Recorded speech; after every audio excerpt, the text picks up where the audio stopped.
What's good? What's good? What's goody?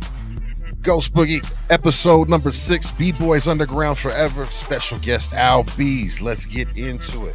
First up, we got co-host G-Fresh. What's good, fam? What's going on, everybody? G-Fresh, music dude, radio dude, record proof dude, fun dude, repping Dr. J today. Shout out to Dr. J. Yeah, buddy. Hell yeah. And then we got our other co-host, the one and only Big Weez. What's good, Weez? What's going on? You already know it's that bulletproof box steak barbarian. We about to go live and do this entertaining show, so let's get into it. Absolutely. And we've got the one and only, our special guest, Albeez. What up, what up, what up, what up, what up? Thank y'all for having me, man. What's the business, brothers? What's good, man? Good Word to see up. you. Coolly, man. Coolly, man. Thank y'all for having me, man. I'm glad to be here, man. We're very, very, very glad to have you, man. And thank you for joining us. And if you're new here, shout out to you. Make sure you hit that follow button, that like button, the subscribe button. We are currently live on 3 podcasts. We are 3 platforms at the moment. We are live on Twitch. We are live on Facebook, and we are live on YouTube. So it is Wednesday, November 15th, 7 p.m. in the Rocky Mountains, 9 p.m. in Easterns. Shout out to you all watching this on the replay. Let's get into it. Albeez, Yes, sir. Yes, sir. tell us a little bit about yourself. Man, my name is Albeez for Sheez. I'm from Aurora, Colorado, man. Right now, I'm at the current age of 37, but my spirit is 21. Still, I've been doing it, in the words of V40, for many moons. Been doing this for many moons. Not as long as many people, but I'm 20 years strong, man, and I'm 37. I started when I was a young and put out my first project at the age of 16. And now, man, I just kept going. I've been going strong. First album I put out, I just used to make beats with my homies. When I was in high school, used to rap on stuff. And I started rapping because I was battle rapping when I was ditching, getting my hair braided and battling people. Cause I'm like, I can talk shit with the best of them. I can say shit. You can say, we cuss? Yeah, you can. Okay. Yeah, absolutely. Okay, well, I was talking Let it big shit. I was talking big shit to these people. They was talking shit to me as well. And when we made all these battles happen, man, we used to draw crowds, man. And eventually all the people that I would battle rap with were all people that I ended up doing songs with. And all I'm still good friends with to this current day, man. And ever since then, I've just been going hard, going strong, staying creative, trying to stand out, not fit in. That's always been my motto when I always go into the booth. Do something to stand out. Don't do nothing to fit in. Once I started going with that, with my motto, I think my music became very, very, very noticeable. I'll say my own opinion. I was original more. I started doing things outside of the box, started getting a little more creative. Didn't start doing songs because it's like, hey, I'm listening to Brother Lynch and I want to kill babies too. Like, nah, because that's how it started originally. And I started writing. I used to do parodies like Weird Al Yankovic, especially because my name is Al too. So my dad had instrumentals, a bag full of singles. Back in the day, you used to be able to get a cassette with just the single and the instrumental for all y'all youngins out there. And when you would get that instrumental, I would put it in the karaoke machine. Karaoke machine has 2 cassette players for you youngins and a microphone in it.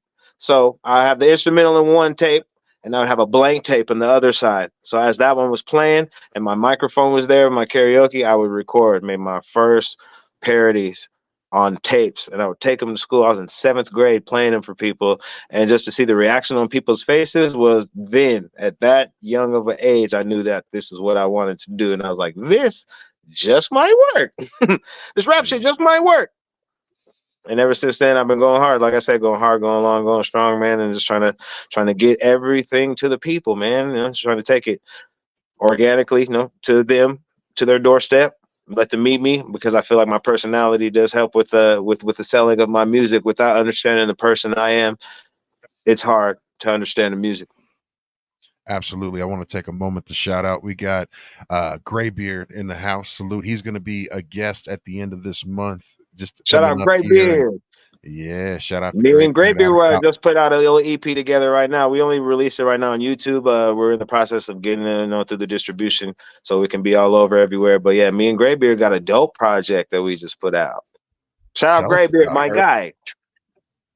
Word up. Heard a track yesterday. What you think? I like it, man. You know me, man. I'm a Albeez fan. Yes, sir. Yes, sir. That's love. I think it's something different, man. Definitely due to the fact for me, I don't. I got categorized for a while as a party rapper, up tempo rapper, club rapper. So once I heard that happening, I tried to branch out and working with a person like Graybeard. Graybeard is like one of the original boom bap gangsters. To hear him on there, it's hip hop. It's not just the sound; you feel it when you listen to Graybeard. And he's always been one of my favorite rappers. And every time I see him, I'm like, man, we got to do something. I just never knew what we would do. Our styles are like complete opposite of the spectrum. So how can I make something with this man that's the opposite of what I do, but it still be me without me just being like I'm in your world or you're in my world? You know, I can make a suggestion as far as we'd love to have you open up on our platform and perform it live on the show. Oh man, well, Graybeard, yeah, he watching. So Graybeard, looks like we set a date. We gotta be there, and we're gonna have to pull up, player. Yeah, that'll be dope. I would love to. You got a yes from me. We're gonna get the other Graybeard to say yes too. Link it up. I want to give Oh, I want to give yeah, me I want to give a big shout out to Brendan. Thank you so much for that resubscription. Much love to you, fam. Brendan's been a supporter of my channel for a long time and has messed with me on everything. So I appreciate you, fam. Thank you for that. Back to you, bees. You know, one of the things that just on my initial like following you, the thing that I really loved that stood out was the Spit Something Saturdays. Yes, sir. Yes, sir. Yes, sir. Tell us about that. Tell us about, you know, what was the inspiration for you to do that? What was the intention, and what do you try to do? What do you try to bring with that? Man, first let me shout out B-Rad in the comments. You know, I see you in there, player, man. Yes, sir. He said he remembered me from over there off Hampton back in the day. I know you remember Big Weeds from over there too. Shout out B-Rad. But I started doing Spit Something Saturdays because I always wanted to do something that was that would broadcast the hustle in a sense. And when I mean broadcast the hustle, a lot of that's behind the scenes. I don't like to show people half-done projects. I don't like to give people, you know, pieces of anything. I'm going to wait till everything's done and then show you to try to get the complete wow factor. But the people that work with me are the ones that have always acknowledged how much I work or what I do and my hustle and how much I put in. And to get the fans to see the same thing that the people that work with me see was one thing I wanted to broadcast, and I didn't know how to do that. So to show my consistency, I made it every Saturday. And there's a friend of mine, his name is Kid Snap. Kid Snap called me and he was doing Spit Something Saturday at first. But he was not doing it weekly. He was just doing it here and there. It was like it's Saturday. He would hop on and I really liked what he was doing. And I asked him, can I use your logo? Can I use your stuff? I see what you're doing. I want to do what you're doing and take it to the next level. I said, you gave me the idea, you inspired me, and I want to take what you're doing and make it greater. And he said, absolutely. He sent me the logo. I started picking beats. I started going in. I made about 15 of them in the beginning and thought I was going to be able to keep up with myself and stay ahead of the game. I am now doing Spit Something Saturday every Friday night. And it's been like that since the summer. So all these have now went from me being prepared and trying to be ready to now I actually have to rap on the spot and it's got to be fresh. And again, it can't be something I already said. And I have a time limit. Now I'm under pressure because it's Saturday. And now I said I was going to do one every Saturday for the whole year. The only person I feel like I would have let down is me. I feel like people were expecting one of them to be there. And I mean, based off of the views that I have on them now, because I've done one consistently every Saturday since January this year. I'm on like week 45 right now, I believe. So I'm almost done. We're gonna do all year. And Nice. to get that far and to get to the point where it wasn't even what I thought it was gonna be, I now feel I got my 10,000 hours in practice. And you know, you need 10,000 hours to become a master in anything. That's what they say. So this has helped my time, my craft, my pen game. It's helped my delivery. It's helped my cadence. It's helped me dive into my character a little bit. It's helped me know where I want to go. It's helped me reach out to people. I started taking requests. So people send me like, "Can you rap on this beat? Can you rap on this beat?" I started doing that, and I mean, people are loving it, man. And so I'm really just trying to battle myself. It's just a battle within myself to make sure I do something every Saturday and still keep going. And I haven't let myself down, and hopefully I ain't let the people down yet too when they hear them, when they go through them. Word. Dope, man. Anybody else got a question? So Fresh, you're the music pro, and I'm sure you've got some questions on the production side for Albeez, being that he is a producer as well and does a lot of his own craftsmanship. Yeah, and I was actually because I'm not. Let's say spit something Saturday or was it Friday? Yes, sir. Spit something Saturday. So Saturday. So you're doing it Friday night, which I can relate to of years of late night radio. Um, so you're pretty much you're just doing a song, a freestyle, or I'm hearing people throwing beats at you. And Yeah, I uh, just basically drop a 16 over instrumentals. I first started doing instrumentals that inspired me. And then I started to do trending songs or songs that were hot, like during the summer.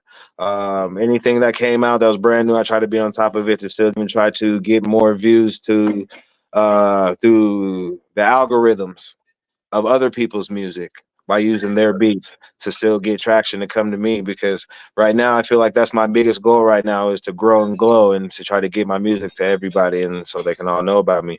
um, I feel like there's enough talent where I'm from and located, especially with what I've been doing, that that's the only thing I'm missing is just to people to see it and to get in their hands. As long as they know about it, you know what I mean? I feel like I've done my job. Because once they know about it, they're gonna have something they like that I've done. They might have to go through my catalog, they might see, but they're gonna find something. They're gonna be like, "Oh yeah, this the one." I feel like I got a song for everybody in there. and I So like what you said, where this is practice, and you said it's really just sharpen your skills, and I mean the full gamut of like you said, your character, your performance, your cadence, and breath control, all of that. So interesting. I'm gonna check it out because I haven't wasn't privy to hearing one yet. Was interested in doing it. So and definitely encourage you to make it to the end of the year, my brother. oh yeah, man, there's a few more Almost there. left. Uh, Yeah. I started just doing it at my house, like I said, because it was just something for me. What's really cool about it is I've even got reached out to by people that do videos, and they're like, "I want to help you. I want to take this, make it a better look, take it to the next level." I wasn't even going to do it for a second year, but maybe another year, Hmm. make them better, tighten them up. I don't know. It's a lot of work. This shit is not easy to do something weekly. And even like who put those a song out once a week? It was either a song a week or a song a day for a while. Russ did. And when he did that, he had a algorithm that kind of blew him up.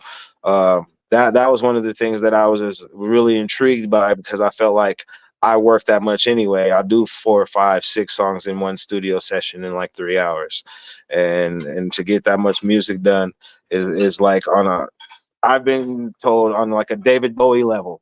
David Bowie was the greatest person in the booth. Everybody says Absolutely. that, better than Tupac. David Bowie was the truth in the booth compared to anybody that's ever touched down. Anybody that's a producer or that was on them boards, or anybody that's ever been around in that time, in that era, they'll tell you that. And the only person that compared to him after that was Tupac. Well, you had Shout out to mentioned Andrew Nash, David by the Bowie. way, who produced. Absolutely. Is he in the house? I didn't see him. Shout out to him. Yeah. The one thing that's crazy about David Bowie, if you look at his career in you go back and you see how he stayed ahead of the trend all the way Yes, up until his very end. I mean, sir. he was producing music that, if you go back when it came out, it wasn't ready yet. As far as, it was just ahead, it was that next thing. He didn't conform and stay back to a formula. He was unique. So that's a, David Bowie's dope. Yeah, and I mean, you got to know your music. I mean, that's why I say I'm in the music game. That's why I know music, all genres. You got to listen to everything. It's the only way you're gonna get better. And I mean, if you're in the hip hop game, then I understand and say you're in the hip hop game. But I'm in the music game.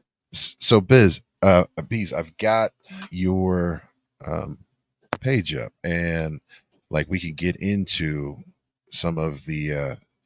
We can go to just your very last one from 4 days ago. I was gonna say I have them in a playlist. If you go to where it says playlist on there, there's a Spit Something Saturday playlist with all of them in there. I got you. We'll have a little fun with it. Everybody could pick a number 1 through 45, and that's what we'll watch. All right. Let's see here. Y'all heard it. We got San Pedro in the house. We got Herbs one in the house. We've got Brendan in the house. Let's see here. Who else we got in the house? Lord Nikon, Mad Ways. Make sure you follow him. Mad Ways is another artist. Ziggy Stardust in there. I see him. What's happening? Yeah, man. The chat going nuts. That's what it do. If somebody, I got a number. We got number 23. We got a number 11. John Blaze, what's up? We got Joe Blaze, DJ Joe Blaze, one of my Joe brothers Blaze. right there. Make sure you follow him. So DJ 23 was the first one, right? So yes. since you said we got to count. I need your help with this one. What's Let's up, see Becca here. Boo? Becca Boo's in the house. All right, here we go. I just got your list up on your page too as well. I'm checking it out. Yes, sir. Anybody else that's watching too in the comments, man, please go follow, subscribe, tap in, comment. You know what I mean? If you tell me you followed me from the show, I'll email you some unreleased jams.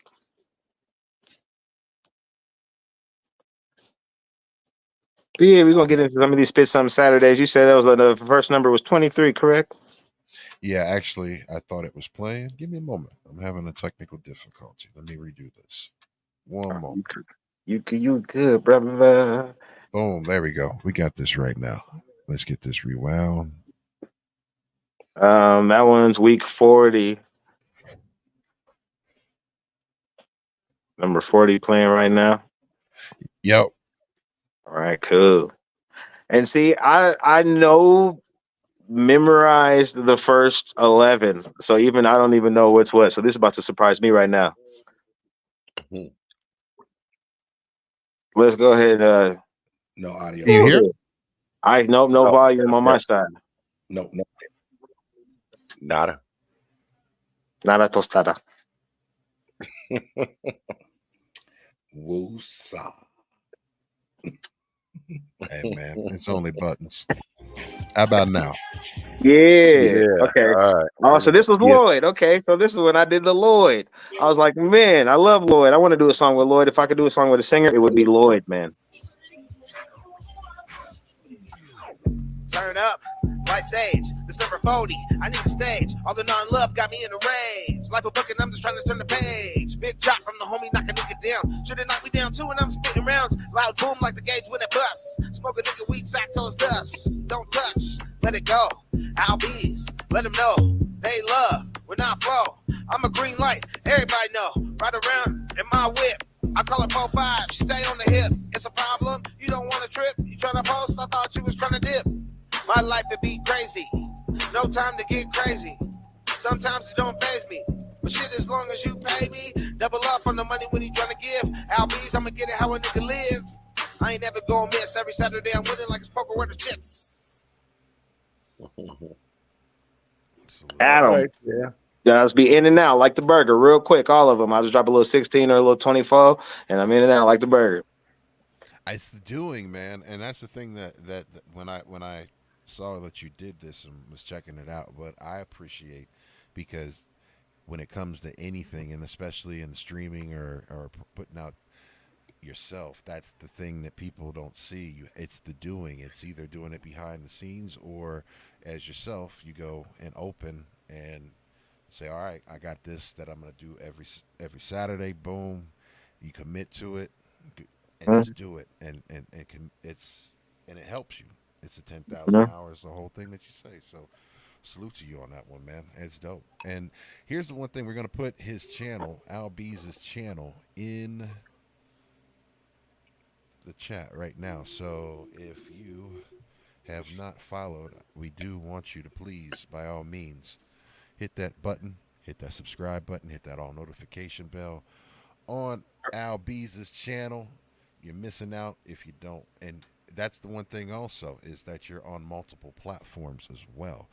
Yeah, I'm on everything. I always tell people if I'm on a website and if I'm not on the website, like if you go to that website and you cannot find me, tell me, and I'll give you $20. Ooh, there you go. There's a good challenge. I try to be on everything, and it has actually helped me learn about websites. Now, a couple people I had to pay. Several people you had to pay. Yeah, but now I'm everywhere. Hopefully. Absolutely. So someone said 23. Boom. 23. Ooh. I tried to sing on this one because I was feeling really singing. But it's okay. I can't sing for kids, but I still like it. What you know about rolling around without bees? When you get so hot, cause we don't stop puffing trees. Every Saturday I spit something, I don't hide it. Then I post it on the internet and hope that people like it. What you know about rolling around without bees? When you get so hot, cause we don't stop puffing trees. Every Saturday I spit something, I don't hide it. Then I post it on the internet and hope that people like it. Psych, really I don't. They want me to stop, I won't. Spit this shit for the ones that's rolling up blunts. Do I fumble? Nope. Spit ridiculous, gifted like it was Christmas. My witness is everyone that be watching me. You know who the fuck I be, I'm MVP. I come through dressed in nice clothes, and you just looking too fool with 5 O's. Spell it out, I yell it out every time I get on the stage. Albeez for Sheez from Aco Records, they done let me out the cage. You see the page and you judging the book by the cover. Now knowing my hands is lethal weapons, Danny Glover. Ask my brother, ain't no other like me. Niggas say I look like Tech, but Tech look like me. But I look better though. You better know how I spit it is on my own. Hennessy and apple juice, what I'm drinking, I'm in my zone. You say you gone, but you just gossip, chirping just like the birds. Fix that real quick, put your teeth on the curb. Now drill team the back of your head into the pavement. If it's Albeez for Sheez, you don't play it. You know I made it, I said it, you know the biz. And if you don't know my name, bitch, my motherfucking name is. What you know about rolling around without bees? When you get so hot, cause we don't stop puffing trees.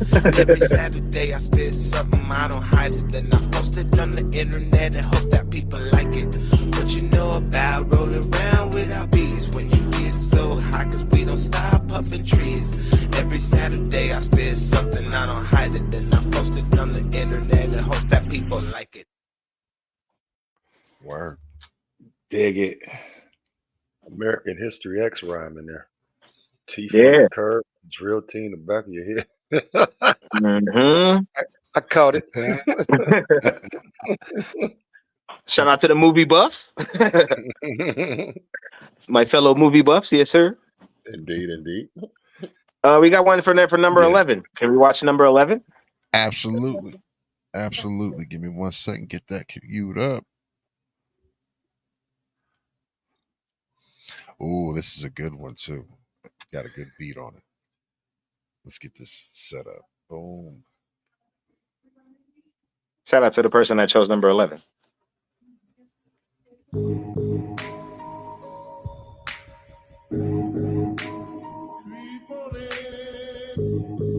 Oh yeah.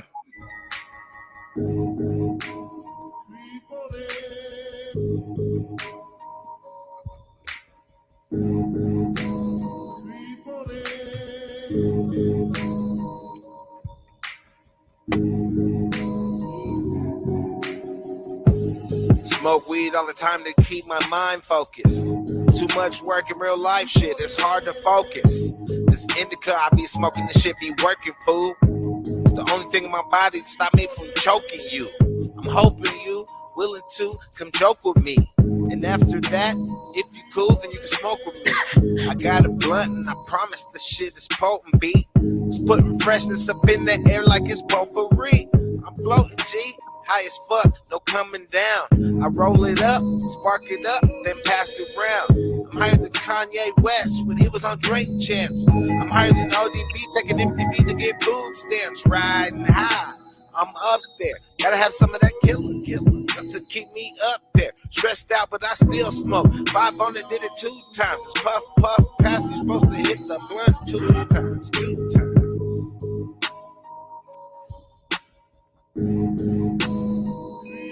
Was this a beat that you did? No, I got that off YouTube. I got 5 on it, but I typed in I got 5 on it, and YouTube will automatically correct you sometimes. So it put type beat after Okay. it did, and I accidentally found that. Nice. So shout out to the producer that made that. I definitely know I got that. If you go to my YouTube, he's in the comments and everything, so you can find him as well. I always try to give credits where the beats are coming from. If it's not the actual instrumental of the artist, then I'll put the producer in there for the comments. I got a couple of producers that help me out. My favorite one right now, I got a guy.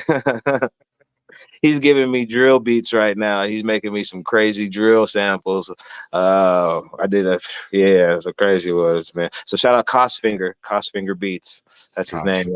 Yeah, with a K, KOS Finger. Cosfinger Beats, man. He plugging me. So shout out that guy. Hell yeah, man. One of the things also you had mentioned beforehand, you aren't just an MC. Correct. You've got your hands in a lot of things, so it's that there's definitely a theme of just staying active, right? So, Yes. tell some of the folks, what are some of the other things that you've got your hands into? Man, originally all of it stems back to the music, but as I went through my journeys doing music, I needed services and never knew where to find them.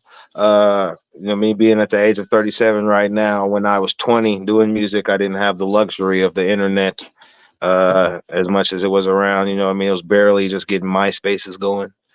And even on my MySpace, I didn't know how to do everything. Then, I started to need music videos, started needing photos, started needing merch.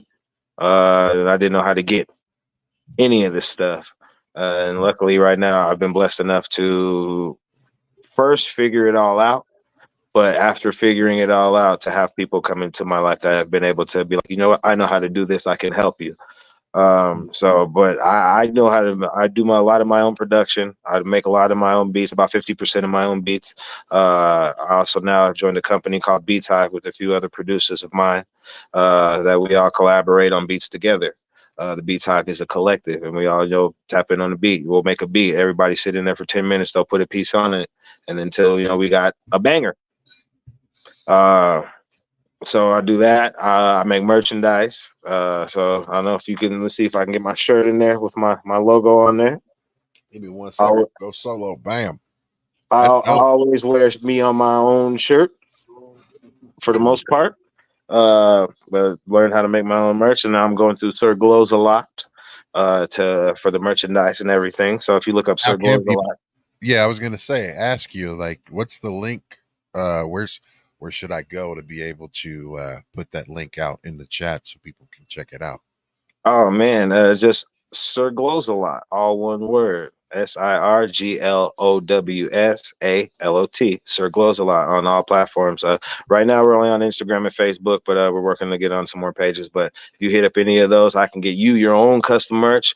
I make stuff for people. I've been trying to help out all my homies. Really, that's been the goal, because I don't know where to get stuff from. I know some of my homies don't either. So if I could be the one to bless everybody and help them out, to help their careers do what mine does and grow and glow and flourish. That's what we all here for. We got to help each other. Take a village. So I do that. I do a lot of my own video production with the Spit Some Saturdays and stuff. I do all that myself. Do all most of my own engineering. But I also have a couple other people that help me out on the engineer side as well with some music. I've begun to do my own publishing company and distribution company to help out some of my artists. I have my own record label, ACO Records. I've also dabbled into a little bit of acting. I got to do an episode of Bar Rescue. If you're familiar with Bar Rescue on Spike TV. Absolutely. Yeah. I was on season 3, episode 6 of Bar Rescue. Yeah, that was fun. And I think me being there is really when I got the bug of seeing how, after watching that show for so long and seeing how they do it, I'm like, I can do this. It's not a lot. Couple cameras, just some lights, production, a little sound. You can do this. So I'm like, I can do this myself. I got a homie from New York. His name is Zip. Once he came from New York to Colorado, he was one of the people that hit me up online. I was able to interact with him, and I actually edited a whole movie for this man. So after I did that for him, I'm doing it for myself right now. I'm doing my first real acting debut. But it's in my own everything right now, as far as like my own editing, my own shooting, my own ideas. I'm sitting with my little brothers. My little brothers are my real little brothers, are co-actors in there, co-starring with me in the flicks right now. So right now it's just a family affair that we're improvising. There's no script. We're just improvising the story right now. So it's an improv drama. That we're doing, a little bit of comedy in there. A little improv dramedy is what we call it. Right now you can watch it on YouTube. It's called One Chance at Greatness.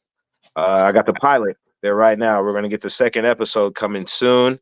It's going to be probably like in February or March that we're going to get it out. But as they come, I'm just going to keep it going. And this has been something I'm doing, like I said, to just have fun, man. I've always wanted to do a movie, and everything I've ever wanted to do, when I couldn't find it, I just did it myself. I know it might be bootleg.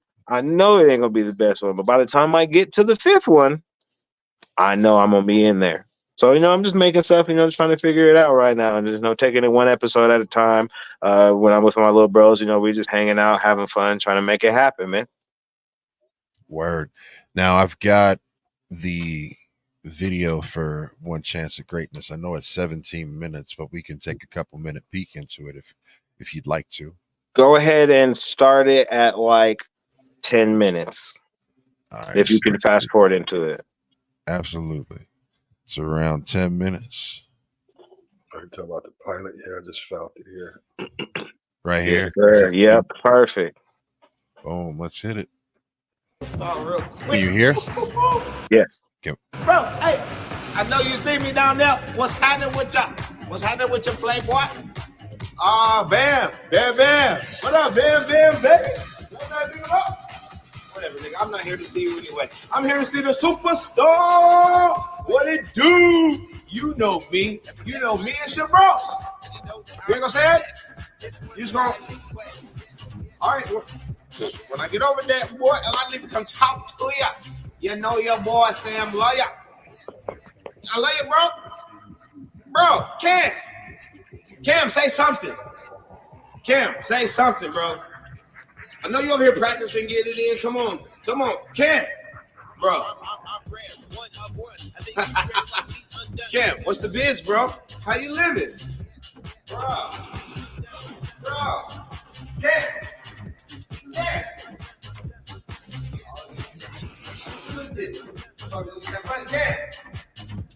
You ain't gonna talk to me?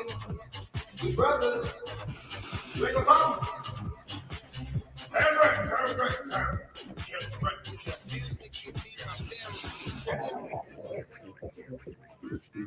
still love you, bro. I'm gonna go talk to Bam since you ain't gonna talk to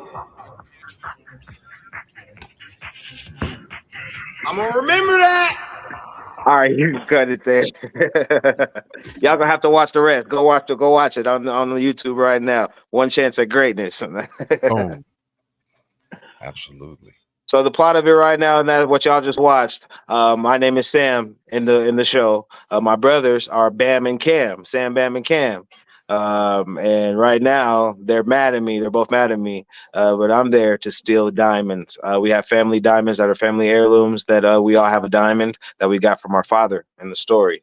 And I go take theirs because as the show progresses, I'm just a crazy like con artist, crook dude that never does nothing right. But in the end, maybe I'll do something right. Maybe I'm not. I don't know. We're gonna figure it out. But I'm definitely like a crooked comedian type, Mike Epps type character. You know what I mean?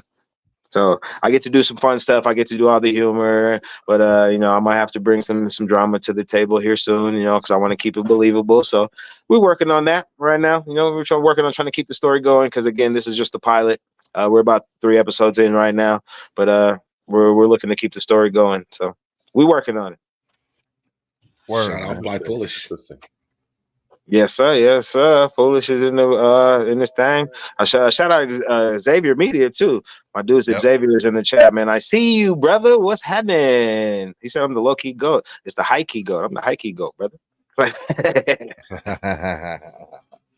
Hell yeah, Shout out man. everybody in the chat too, man. I just seen right now that when we played that I got 5 on it. One that I did for the Spits on Saturday. Everybody just put the emojis in there, the puff Oh puff yeah. passes, the green. That's dope. Yeah, man. Well, the thing is that there's a community of folks that follow me that are definitely 420 community. So, so That's why shout I out feel to like them. home. Danny Chaz, good morning, man. It woke up early. He gets up and participates with us every all 3 days. Shout out to him. And Overseas, ain't it? he's in London. Yeah, He's in London. I So seen it's you. Shout out to London. he gets on and hangs out with us um, you know, before he goes to work. So it's dope. Shout out to him. Make sure you follow him. Make sure you follow all the folks. Much love to you all. I'm looking at your Spotify, right? So I'm gonna pull this up. Okay. Bees, I got some questions for you. Go ahead. Yes, Go sir. ahead. Go ahead, please. So as he's pulling up this Spotify, Bees, let's talk about some of the latest work and some of these artists that you've got to work with. You worked Man, with one of my bucket list artists, hip hop legend, Team Backpack himself, Joel Ortiz. Yes, By the way, sir. that beat touched me to my soul. The way that beat comes in, bruh, I'm mad that's I what I didn't even used the get an commercial option for. for the feature. I want the remix. Where's that, bruh? Is Let's that talk what about the let's man? talk about working with Joel Ortiz. Man, okay, so that beat. Well, you said you love that beat was for your soul. That beat was made by Ollie Temper. He just Oh, goes by Temper Beats. yes, And sir. he a good dude, good people, man. And he was one of the people. Okay, well, let me rewind. In August last year, I got to open up for Tech Nine in Nebraska. When I opened up for Tech Nine, I met Ollie Temper, and that was when I was. He asked me what's something that I wanted to do in my career, what would help me further it, or what's my next step. And I said I really just need to start collabing with some famous people. And I said it's just really hard to figure out how to get to them or through them without being treated in the fan sense or the groupie sense or when people kind of put you off, because I went to a lot of shows in hopes to try to do business with artists and hopefully that I can get something that when you're at the concert it never happens. But as I began to do more shows, I started to realize that yeah, I don't want you rapping in my ear right now either. I'm at a concert. This is for the fans. Like, don't come up in my ear, be like, hey, hear this, spit this. So as I begin to learn, I learned that business had to be done in a proper format. And luckily, with Temper Beats, they were able to help me out to show me the proper structure on how to get to some of these people. So I was able to contact managers, them, all kinds of people, agents, things like that. Everything is public information, just so people know. That's one thing I do like to teach and supply knowledge. So everything's public information. If somebody has a record deal, you can look up what label they're on. You can look up the address to the label. You can look at who works at the label. You can get the phone number to the label. It might not be that person, but at least that's the person that does business for that person. And you want to do business with the people that are trying to do business. The artists are trying to be artists. They're not trying to do business. So you got to get to the person that does the business. Some artists do their own business. Some don't. And going through Temper to learn all that and do all that, I was able to get a song with Joel Ortiz. And Joel Ortiz, nope, I got a picture and that. That was it. I didn't get to talk to the man. Hopefully one day I get to talk to him. I know that means good because I got that. You know what I mean? And he's also helping me out with finishing the album, man. He was now that I know what I know, he was able to help me get a lot more features. He also helped me get a song with Sticky Fingers from Onyx. Dope song, by the way, too. Yes, sir. Yes, sir. Thank you, man. Thank you. And So check this out. Can't wait Go ahead. to hear Go it, ahead. Beez, 'cause we I working heard on the that album too. We working on the album, so we got it. Big Weez. I know you got a question. No, Okay, I'm waiting to jump the into Joel this Ortiz, "The Run in Your Mouth," produced by Temper Beats, man. Me Yeah. featuring Joel Ortiz. I do love how this comes on too. This one. man.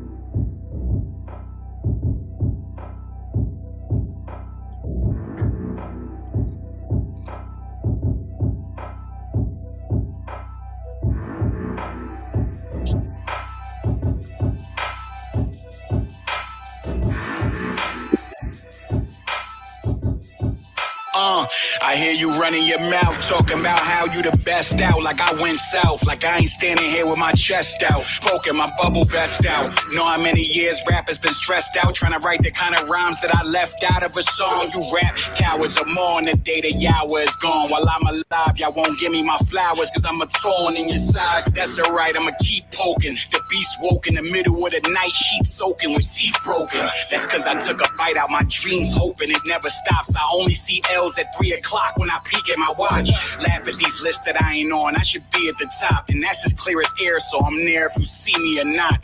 I remember not having gas inside the hoop, so I matted the coupe, and the pickup got a panoramic roof. The chain dangles, A angle looking like a kaleidoscope, shining so the finest hoes is eeny, meeny, miny, mo. I try to change, but I feel like a lost cause. All the people hearing this can swing from my boss. None of y'all tried to help when I had a downfall, so now I'm doing rap to get this money. Fuck all y'all.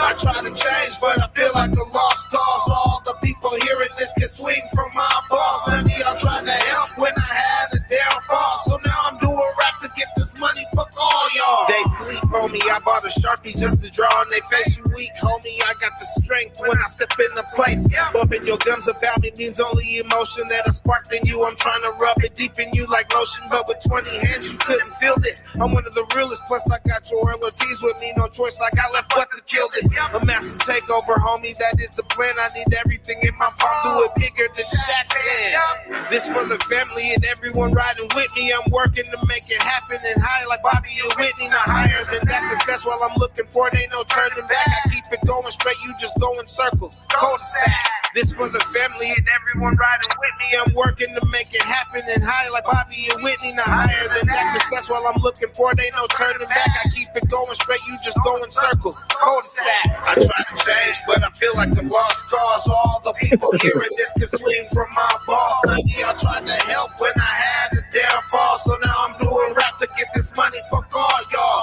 I try to change, but I feel like a lost cause. All the people hearing this can swing from my boss. None of y'all tried to help when I had a downfall, so now I'm doing rap to get this money. Fuck all y'all.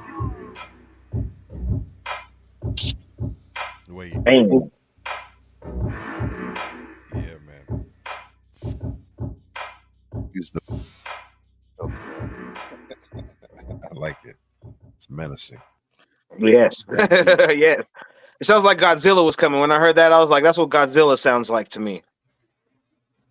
Cul-de-sac. Like that line. Man, thank you, Tight man. work, tight work, tight work.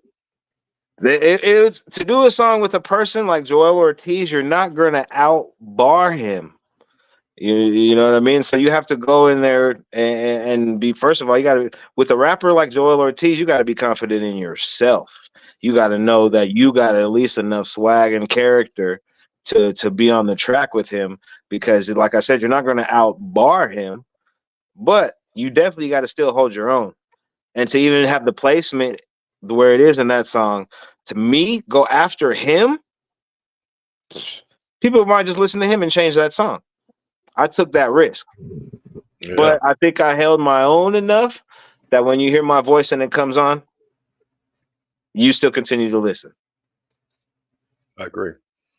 I agree. Fair enough. So Did a good I job. think I Yeah. held my own because of that, and it's been doing good so far. So hopefully, we can keep it going. And if I if I can get enough money, we're gonna get him to do the music video. But I got to get the money first. Word up. Because then collabs will break you. I'll tell you what. When you pay for the collab, and then the people, this is why people get divorces, and they're musicians. Like my wife left me. I just had to pay Juicy J $12,000 because and that's your whole mortgage loan and your car payment and all that. This is real bills and real money that you have Right. to pay. So if Thank you, you don't utilize this stuff properly, yeah, you're gonna lose out. So that's another risk you're taking when you're doing a song with the famous person. You got to make it worth it. So even right now, I'm trying to wring this towel for every drop I got. You know what I'm saying? I'm trying to get every drop out of this thing. So we working on it, man. So if y'all like that, love that, man, add it to your playlist, download it, man, add it, stream it, love it.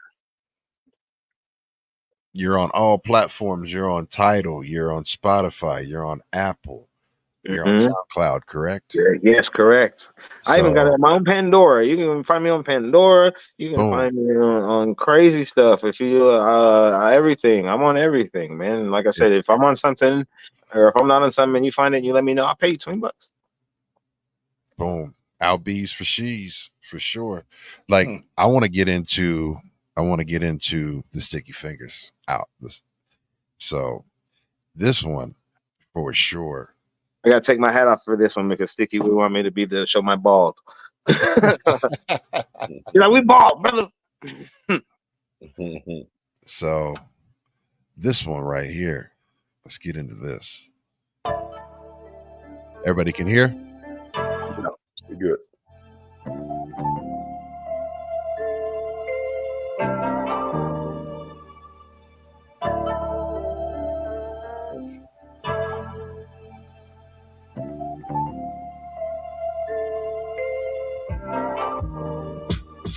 Street thing, don't wanna be leaking. I ain't trusting no one. If it come down to my life, don't threaten my life. Jump and bustin' my gun. I make the bullets go la la la la la. I make the bullets go la la la la la. Yo, you looking at the face of death, gunshots make a bet. First nigga take a step, pistol where your face is at. Tell me what you make it at, give you life, take it back. Celebrate a case of that, cost of life, we pay for that. Most you niggas fade to black, can't believe you came for that. You crying, it's too late for that, too many in the grave for that. Had to step away from that, departed but I made it back. Target symbol on my back, never catch a nigga lack. Street thing, don't wanna be leaking, I ain't trusting no one. If it come down to my life, don't threaten my life. Jump and bustin' my gun. I make the bullets go la la la la la. I make the bullets go la la la la la. I ain't the killer, but don't push me. I feel that. It's baby milk on your breath. I smell the Similac. I sold dope in the Lincoln. I was in the back. My bitch sell drugs too. If you into that. Hustle all day, and really I gotta protect myself. Nobody wanna see me shining harder than them when it comes to wealth. It's bad for your health to hate the way you do, cause I protect my energy, and it comes back around to you. Let you know I don't play, the bullets they ricochet, so watch what you say when you sending shots this way. I'll ruin your day, make it how I want it like play. I'm a scratch CD, so that means I don't play. Shout out Timber Beats, we heating up the streets. Sticky Fingers, beats for Sheez, we #1 for weeks. Trust nobody is still the motto. My fingers is sticky too in Colorado. You know it's a street thing. Don't want to be leaking. I ain't trusting no one. If it come down to my life, don't threaten my life. Jump onto my gun. I make the bullets go la la la la la. I make the bullets go la la la la la. Temper Beats. I appreciate the love, man. Everything you're doing for me, man. Albeez for Sheez. I'm in the this thing. And you know I got sticky fingers with me in this building. You know it's bald head people stick together, man. Don't act like you ain't know. Let's go.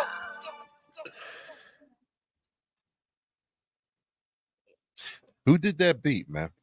Now that one was Temper as well. Temper Beats That as was well. Temper again. Yes, sir. Yeah, they said it in the song. Yeah, that was. Yeah, like I'm that. That's one. gonna stamp that a banger. Certified. Yeah. I mean, it's got that sing along to it. That la Yeah. la la la. I was like, yeah. Super catchy hook. Grimy and pretty at the same time, and Yes. y'all both held your own on that. I mean, it was you didn't lose, you know, it's ebb and flow. It was good. I like that. Yes, sir. Thank you. Thank you. Thank you. Thank you. So, you know, as we go back through your catalog, let me get back into this. Give me 1 second. And we show the folks again. If you got Spotify, Albeez for Sheez, you just type it in that way, right? So, you know, when we go through, you got your popular tracks, right? Mhm. And tell folks, here's something that I want to let every it would be great to share some of the insight that you can share in regards to how you build your pages and get, you know, how you manipulate, like you're in control of the popular. Are you able to control that, or is that is that a algorithm that is based on Spotify, or is this something that Yeah. you as That's an artist Spotify. can control? That's Nope. Spotify. Yeah, you cannot control your top songs on Spotify. Those are actually the most played for, I believe it's like the last 7 days of the last 7 days or the last 2 weeks. Okay, But they do it based off of the current one. So those are my top 10 songs that are getting the most plays for the last like 2 weeks. there you go. Gotcha. So when you publish out to Spotify and to the different streaming platforms, could you take us through, like, what is it that you have to do? What is that process for the folks that are, you know, looking to be able to put their music out on platforms? What's some of the insight that you can share that, you know, some game to be able to drop for some folks? Man, first thing you're going to want to do is research, because people are going out here wanting to do things and they're doing them blindly without taking a second to utilize the resources and all the knowledge and tools that we have available to us, and they're going out here blind. So if you don't have the knowledge, I mean, in the nicest way possible, you're an idiot. I mean, it's the opposite of being smart. It's an idiot. So if you don't have the knowledge, you are just a motivated idiot. You can be motivated all you want. You can be like, I want to do this, but with no knowledge, you are just a motivated idiot. So get the knowledge first, because if you know at least somewhere where to begin, then everything falls into place when And you keep going. where's that place that people can begin? Like if you were to, for you, if you as the you've gone out and actively seek this information out, right? Correct. What's some places that you can just turn people on to and say, yo, this is where I got my information. I started here and I learned this. First thing I did was YouTube it. There's so many other people that are on YouTube. I YouTubed it. I said, "What? How do I get my music on Spotify? How do I get my music on Tidal?" There's YouTube videos for it. I'd rather watch the video than read the book. I've always been that guy. I'm like, I'm gonna watch the movie. We're not gonna read the book. So that's why I choose YouTube. You can Google it and figure out other ways to figure it out and do research as well. If you really like to read, there's definitely things you can read on it. After I was on YouTube and I was watching videos, my personal consensus was as soon as I heard it 5 times, it's true.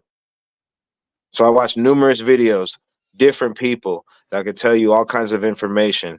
Everything is not going to work for everybody, which is why I had the consensus of, if I heard it 5 times from 5 different people in 5 different videos, then that's got to be what I need to do.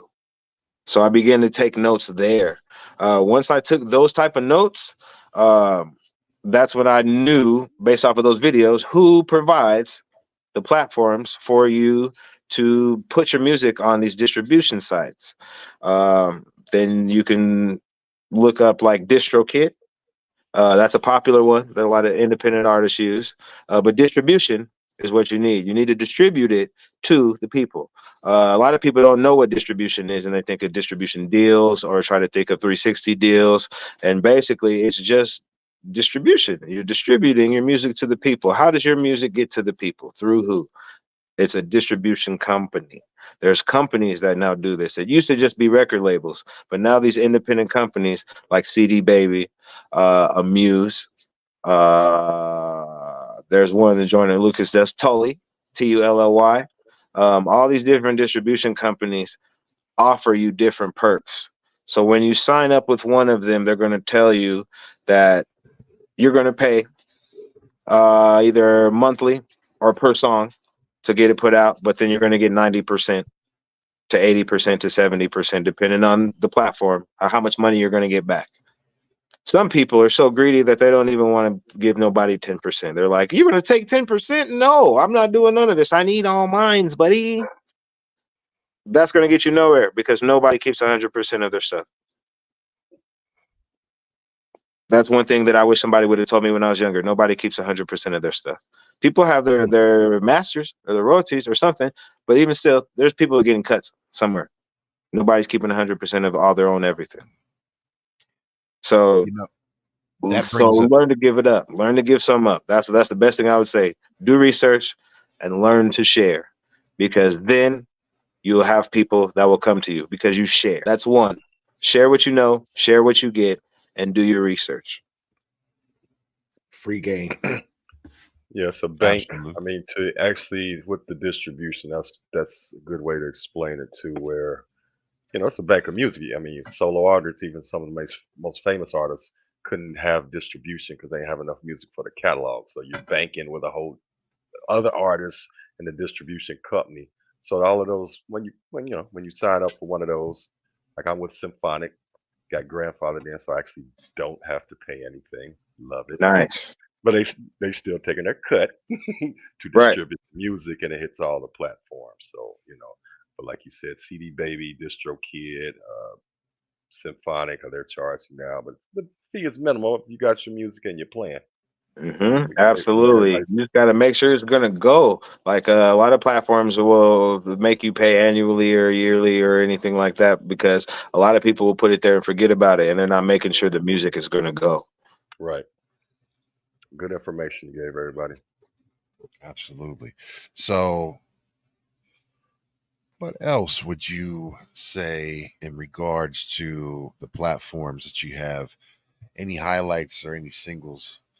Let me get back to your main page and present this up, and we can go through and listen to some more Albeez for sure.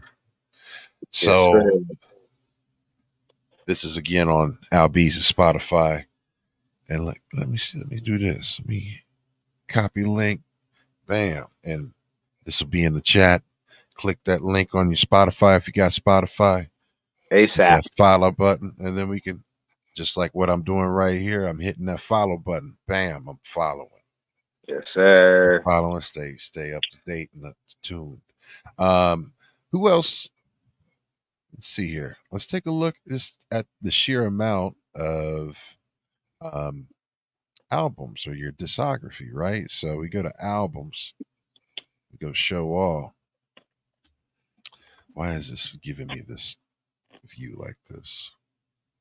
Oh, those four squares next to where you were just at. Go over to the right there. There you go. Thank you.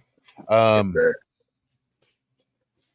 You know, these are all your releases. These are your singles at this moment, right? And So since we were talking about distribution, I want to bring something up because this is something I could teach people too. You see that song that I did with Joel Ortiz is there twice. Yep. You cannot put out a song twice unless there's certain stipulations behind it. Okay. That song is out twice because I am in the process of switching a provider for my distribution company. with doing a song with a celebrity, you have to have this called a memorandum. I believe I'm Okay. saying that right, which is Yes. paperwork that has their information, so they get paid as well. So he'll get paid as well through publishing, which is BMI or ASCAP or CSAC or whatever anybody may have. Publishing money will go through there, and then distribution money, he'll get a percentage cut as well. But you have to have the paperwork to show that you actually know a celebrity, because you can't just say, I got a song with Eminem, and then throw it up there. And they're going to be like, great, it's on your page. No, and it's on Eminem's page too. No, they're not going to do that for you. Gotcha. So you have to have that paperwork, and you have to give that to your distribution company in order to make sure that that happens. One distribution company denied it. They denied my paperwork and they denied the song. So I had to go through a different distribution company. And now the other one approved it, and that one's there because the other company approved it. So then they approved it. They were like, hey, we seen that it got approved somewhere else, so it's got to be okay then. And then they approved it too. Interesting. They give a So reason why that's they something didn't to approve do it? too. You learn about those different providers too. But I see you going through these singles, man. What stands out to you when you're going through these singles? Well, I don't want to be stereotypical, but I mean, There it is. Where the weed at? This song is self-explanatory. My brother real quick. I need to call this nigga Bees. Shout out NHAA DeVille on this song too, man. My collaborator. I know he busy too. He a busy person. Danny V, what's the business? My brother Albeez was happening with you.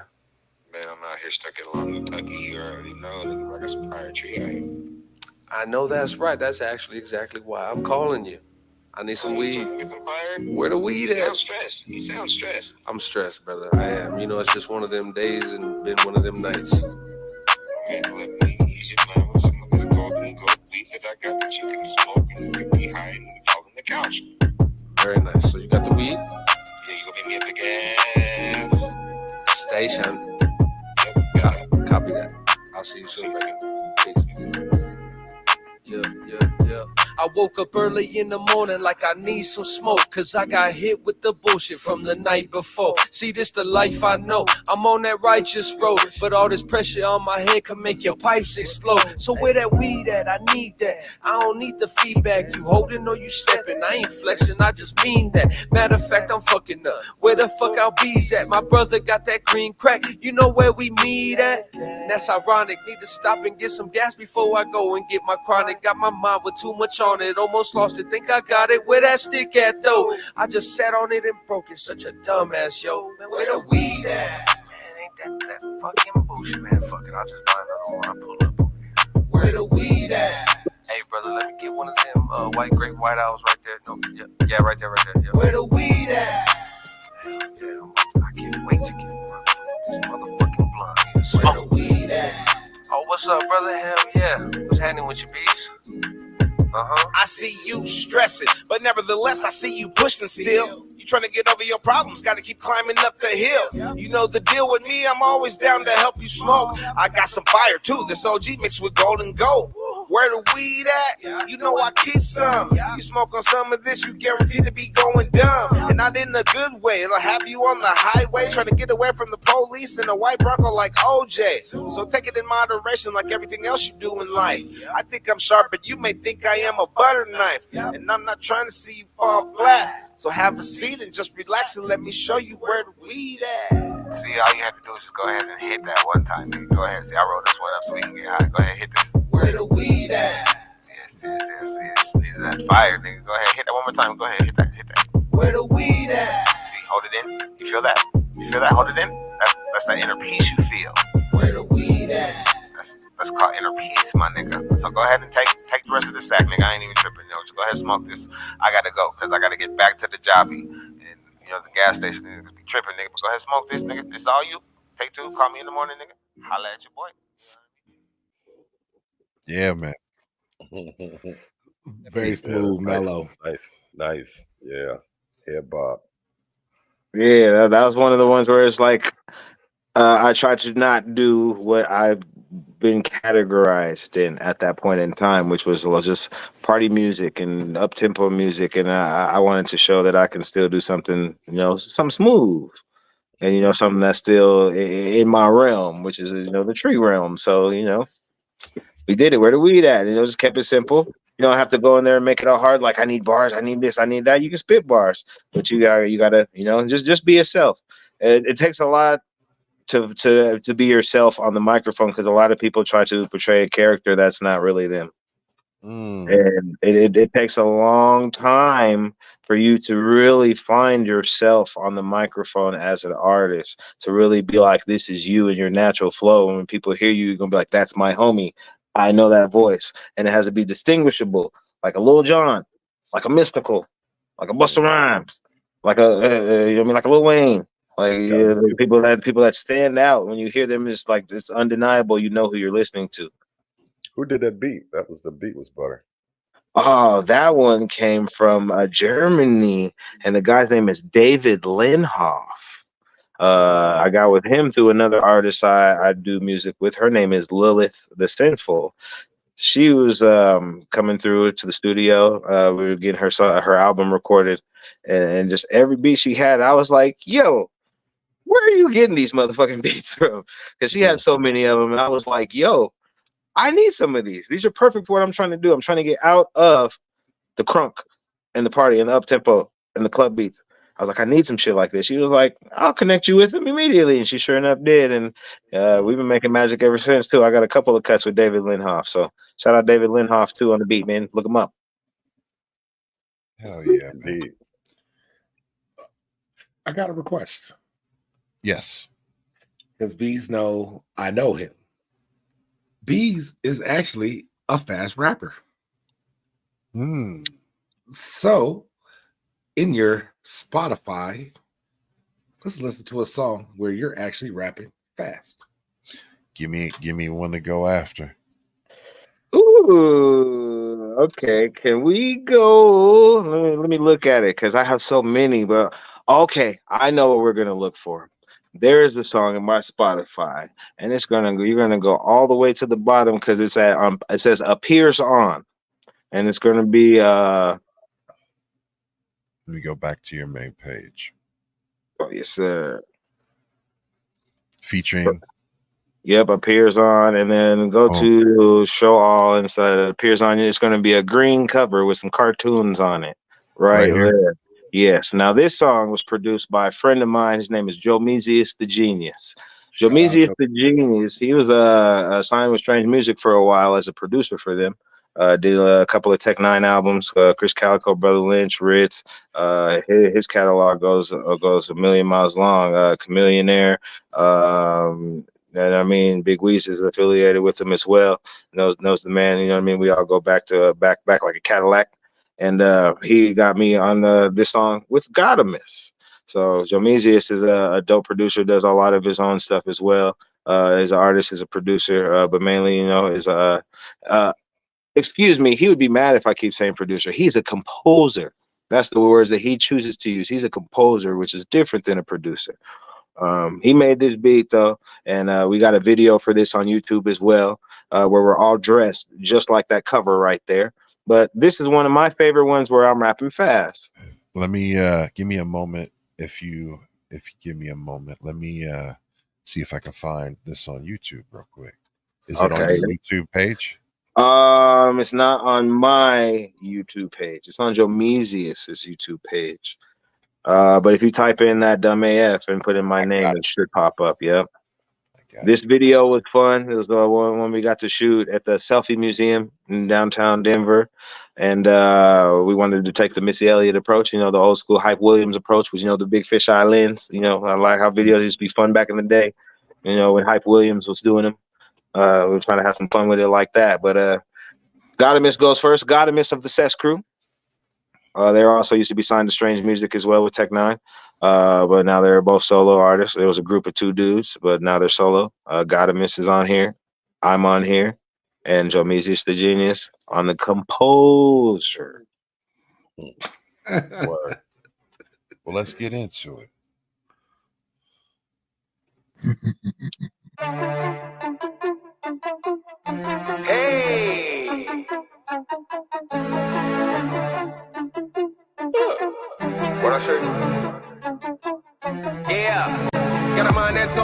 money. Put the money on my mind. Put the will to kill a critic. Get it in a nigga time. Then I listen to you pitch it. When a nigga dead and crime. And if you got a bone to pick over hand and get that ass in line. Everybody wanna shine. When the light so bright it blind. And an enemy who seems to not read in between the lines. Did it really redefine? Did it hear me though I'm fine? Got a lot of frenemies expecting me to toe the line. But I never give a bloody fuck enough to duck if I was buck. Up and come as puckering up to us. I trust they gotta suck. If you ever visit the midi, you silly not to duck. Nothing's new under the sun, cause all of us is dumb as fuck. Blowing fools to bits with missiles quicker than you flexing. Remember to forget that life's a bitch who gets affection. The innocence protection. The clip that's in the weapon. And only if you're stepping, don't pretend it's misdirection. But I never give a bloody fuck enough to duck if I was buck. Nothing's new under the sun, cause all of us is dumb as fuck. All of us is dumb as fuck. All of us is dumb as fuck. Dumb as fuck. Dumb as fuck. All of us is dumb as fuck. But I never give a bloody fuck. But I never give a bloody fuck. But I never give a bloody fuck, cause all of us is dumb as fuck. All of us is dumb as fuck. All of us is dumb as fuck. Dumb as fuck. Dumb as fuck. All of us is dumb as fuck. Going deep and be like I always do. Never running, I'm standing in front of you. You can run, but don't know where you running to. Especially when the gun is in front of you. Got me pulling the scope and it's right on you. Tell all of your homies quit hyping you. Cause really your family is hiding you. Cause I know there's this bitch up inside of you. I wouldn't lie to you. I don't believe in violence. Cause we're all made to kill. But you better believe my silence. We'll happily kill at will. I won't stoop down to your level. But I level the playing field. By grabbing all of my eggs to get your banana peeled. I be thinking for a reason you don't really want to make me have to come up by the character. Cause every time I see you and I know that you know what you did trying to play me, you know that I'm a predator. Oh, I used to do what I want. Now I do what I have to. Y'all done put me in this position. That's the reason you see that I'm at you every day. I gotta hustle. I don't got no plan B. I was cooler than a fan till you try to play me. So now I'm on your doorstep. Here to prove it's not a game. Going D-U-M-B and Albeez be my name. But I never give a bloody fuck enough to duck if I was buck. Nothing's new under the sun, cause all of us is dumb as fuck. All of us is dumb as fuck. All of us is dumb as fuck. Dumb as fuck. Dumb as fuck. All of us is dumb as fuck. But I never give a bloody fuck. But I never give a bloody fuck. But I never give a bloody fuck, cause all of us is dumb as fuck. All of us is dumb as fuck. All of us is dumb as fuck. Dumb as fuck. Dumb as fuck. All of us is dumb as fuck.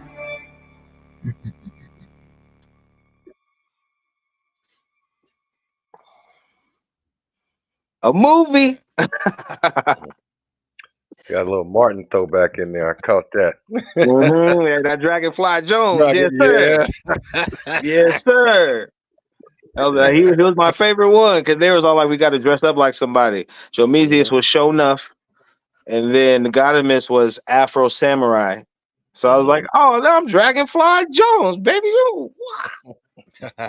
I was in there talking like him the whole day too. We were walking around. I was in full character for like 4 hours. We were downtown shooting. I walked to the 7-Eleven and they thought I was somebody's security guard because I had that on and I was looking at everybody. I was like, watch out. And I was just jumping at bums like for like 4 hours. It was fun. I was in full character the whole time. I was like, that's why you can't be giving me this type of shit. I was like, I'm going all the way in. where at did you film it at again? At the Selfie Museum, which is on it's downtown Denver, but it's on 16th Street Mall. Yes. Yeah. Oh yeah. Yes. Yeah. Yes. You gotta have fun, man. And that's what that is about. You just have fun. Yes. Yeah. Yes. Look fun. Yeah, indeed. Speaking of fun, I got a fun one. So this is a good one. Have you told them the gas station story, Big Weez? No, I did not. But go for it. All right. OG Ghost Boogie, on my YouTube channel, there is a video that is called Gas Station. It has about 17 A's in it. GAAAAAS station.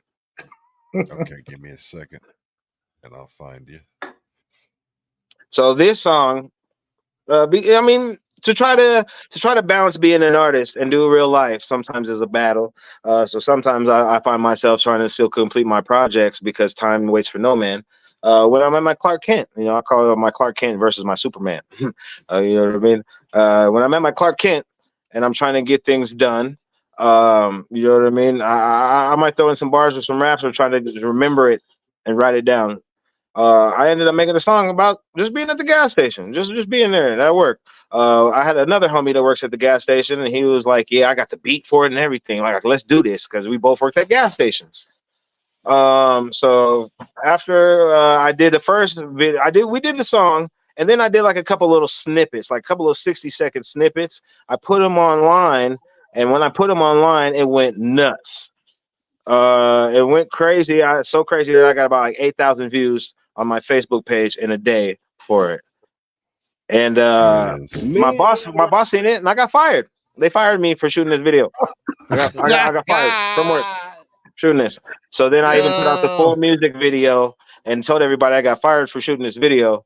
And I feel like this is my most popular video because I just had a situation happen to me. As far as like my views and my numbers and my plays and stuff, this one is my most popular one right here. And it's crazy because a life situation had happened to me that pissed me off, that just kind of fucked up my pockets, but made it okay over here. You know what I mean? So sometimes you got to take a loss if you do it right, and it'll come back. But it depends on how focused you are. And everybody knows I'm so serious about this music that I now lost a job over it and shit. You know, like, what are you doing, dog? But they love the video, they love it, and it's got me shows, it's got me concerts, it's got me booked. So I made that money back twice over. So it's the dedication and the sacrifice that goes into it. If you want to do this, you gotta see and take that and bookmark that. Because it's that determination, drive, and hustle and belief in yourself that really continues to shine through in your story. And you're all out, you're all in, in all the way.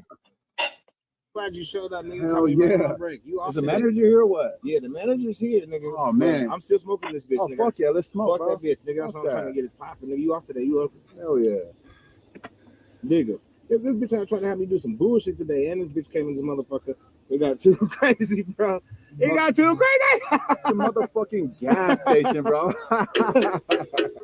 Oh shit. Yo, man, I know I done told y'all many fucking times you can't be fucking smoking weed in here. Bro, I know I'm just on break though. It's gonna be real quick, though. Real quick. I'm on I break. didn't know it was y'all, man. Albeez, duck. I know you see him, homeboy, man. Oh shit. Yo, that's what's up. Shit. Yo, What's what up, y'all doing, man? Man, I'm on break right now. You're from the gas station. All I'm on right. the break right now. Don't fucking tell us, please. Are we good here? I'm gonna be real quick, bro. You let me hit that and I'll let y'all go. I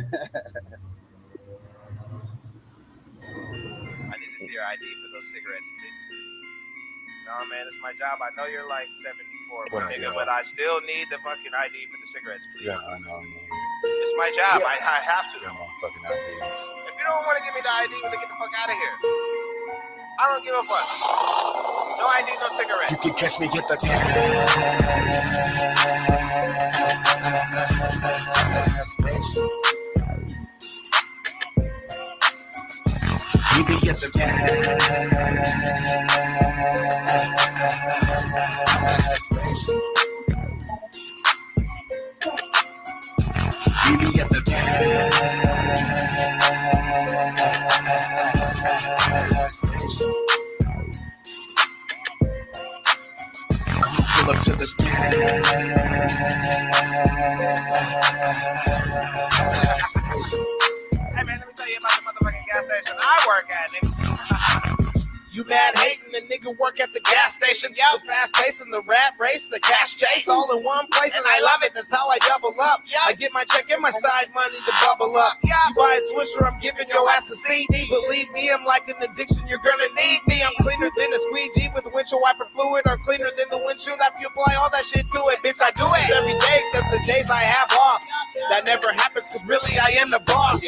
You need a job and I'll have you come take the trash out. Plenty bitches got me coming up in here with they ass out. So pick one, cause really nobody you hurting. There seems to be employees. Why am I the only one working? You know what? Fuck you, fuck you, fuck you. You're cool, fuck you. I quit this bitch. I'm out of here. Fuck this.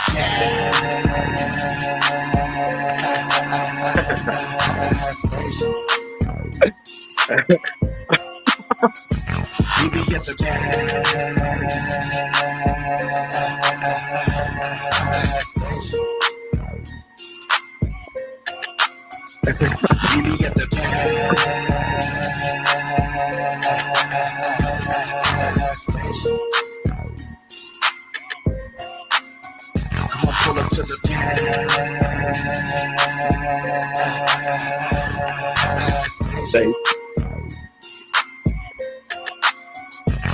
I take 20 on 5 in the pack of light smoke. She be in the bathroom sniffing up white hope. Was praying that the whip made it calling on my pole. Hit the song humble, couple subs that hum dope. Yeah, nigga, we be at the gas station leaving oil stains in the trash is past waiting. You can catch me in the blue beam, woo-heen, bitches crooned or me groomed up.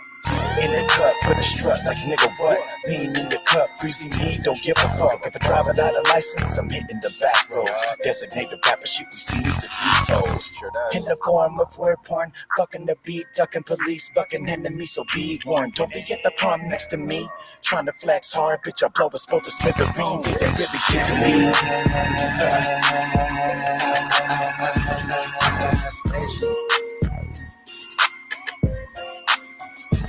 We be at the gas station. We be at the gas station. pull up to the gas station.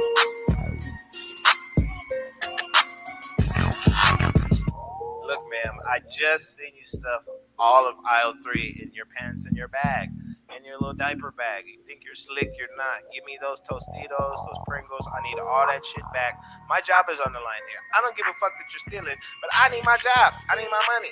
I can't let you steal this shit. So please give it back or get the fuck out of my gas station, please.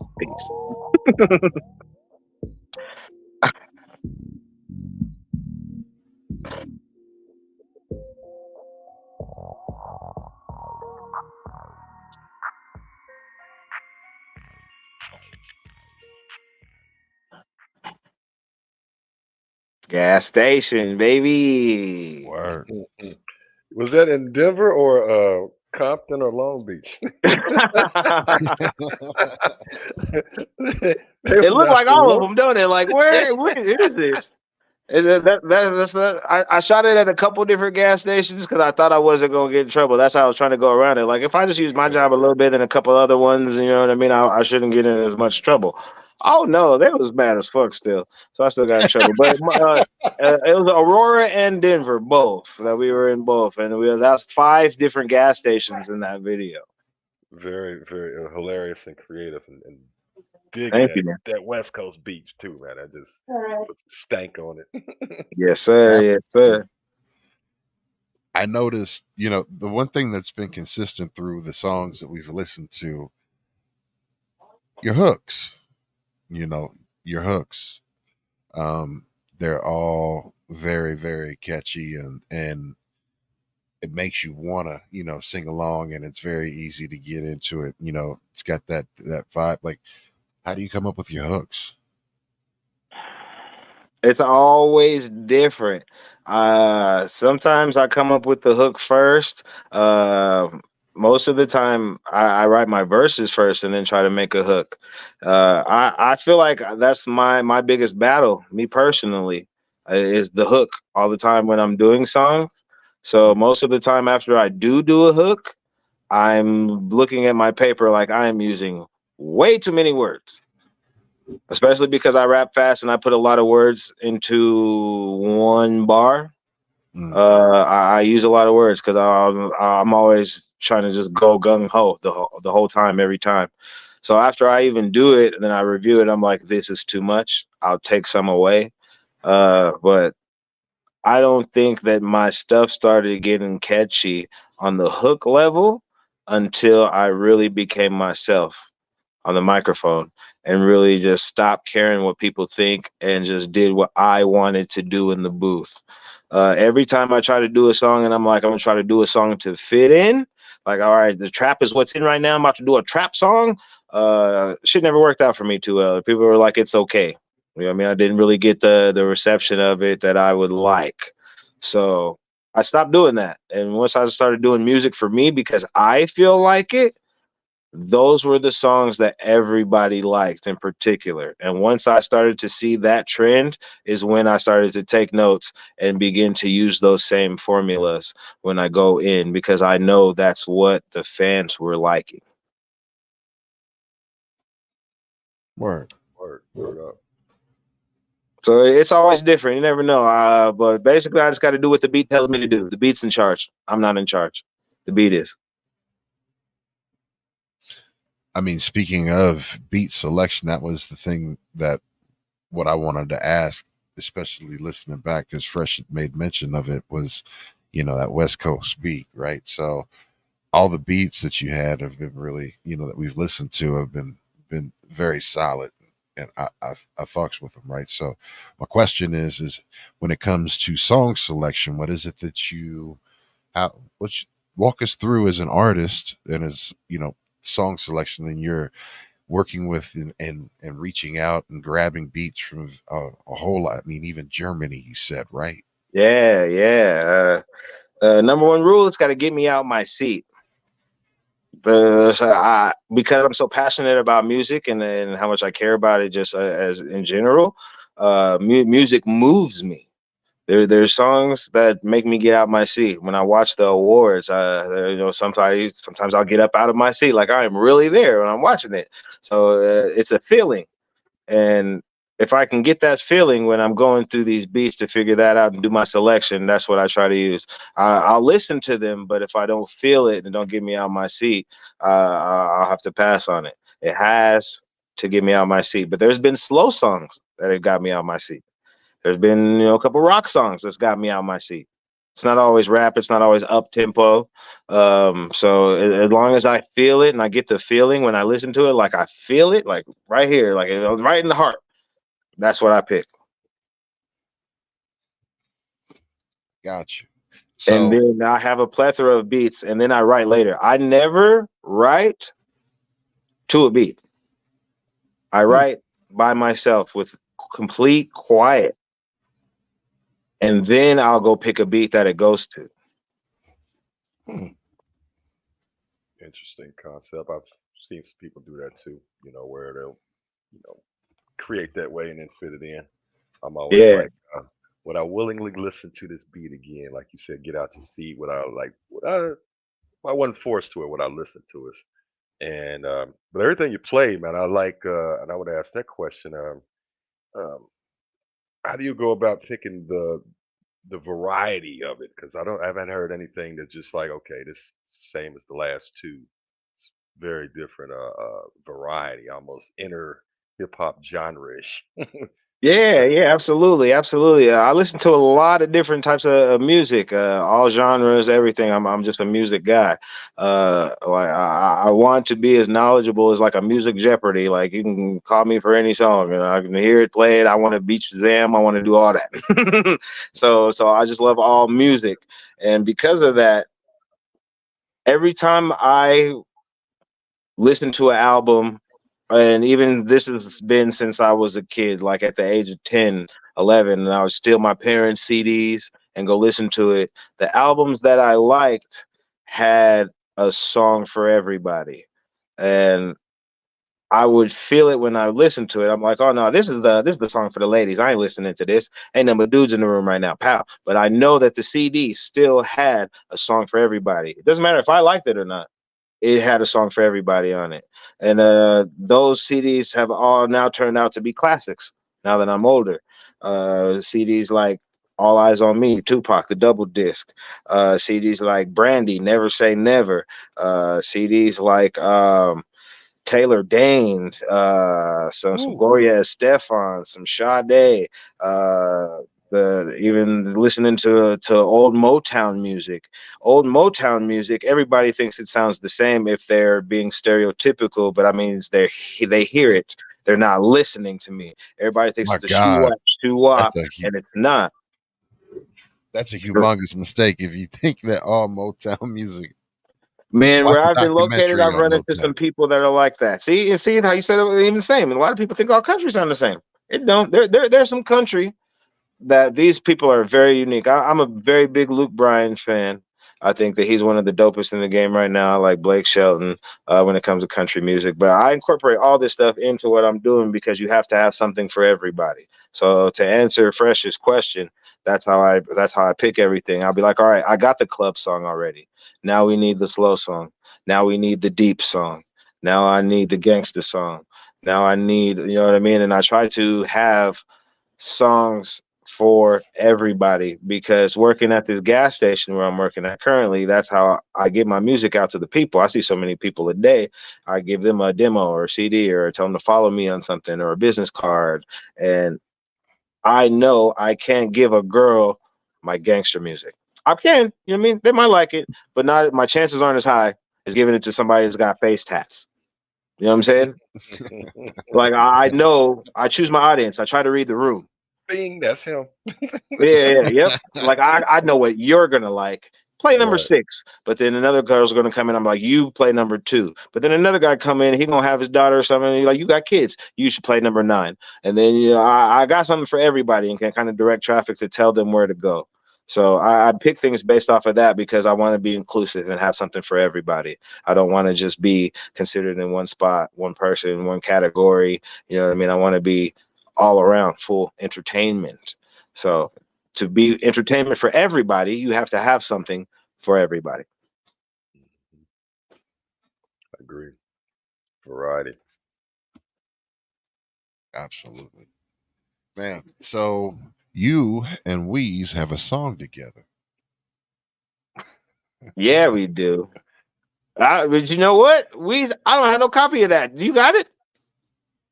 I do. Yes, I do. I have it, and I'm getting ready to play it. I haven't even heard this song in about 5-6 years. We performed this song on stage together. Yeah, I remember. That's like and then you give me a couple mixtapes. I had 50 mixtapes we did together, and my CDs are gone. So that's the last time I seen it. And then you retired for a second, and then you were gone. And you're like, I don't rap no more. And now he's like, I rap again. And I'm like, come on, Weez, give me the song back. I need you to email me a copy of that. And you got to email me that Charlie Brown. Have they heard Charlie Brown, Big Weez? Yes, they have. That's my favorite Big Weez song. Okay. That's my favorite Big Weez song, Charlie Brown. The one they got that is. Oh, yes, we played that. Okay. Yes. Well, this one is Bass Go. Yeah. Bass Get Go. ready. Bass Go. All right. Here we go. 1, 2. Yeah. Let the bass go. Let the bass go. Yeah. Let the bass go. Let the go. Big Weez. Let the bass go. Albeez. Bass go. Hey go. Bass go. You know. Bass go. My tracks stay banging on the playlist. Lord of the Ring, and it's my precious. Not Drake, but feeling I'm the bestest. Don't do the Twitter beef, you get my message. New sound, it breaks ground. Westside Connect, nigga, bow down. Don't try to swim with sharks, cause you might drown. I flood cities, homie, and I storm towns. When I ride, I keep the bass amplified. I'm a Colorado boy, I stay hella high. DJ Sampson's on the deck, he gon' spin it right. I like my times with the bass hitting high and tight. Andrew Nass on the mix, so I can't miss. Barry Bonds with the shit, home run hits. Got bitches twerking, niggas banging heads to this. Got haters mad like everybody hating Chris. Big Weez. Bass go. Albeez. Bass go. Hey go. Bass go. You know.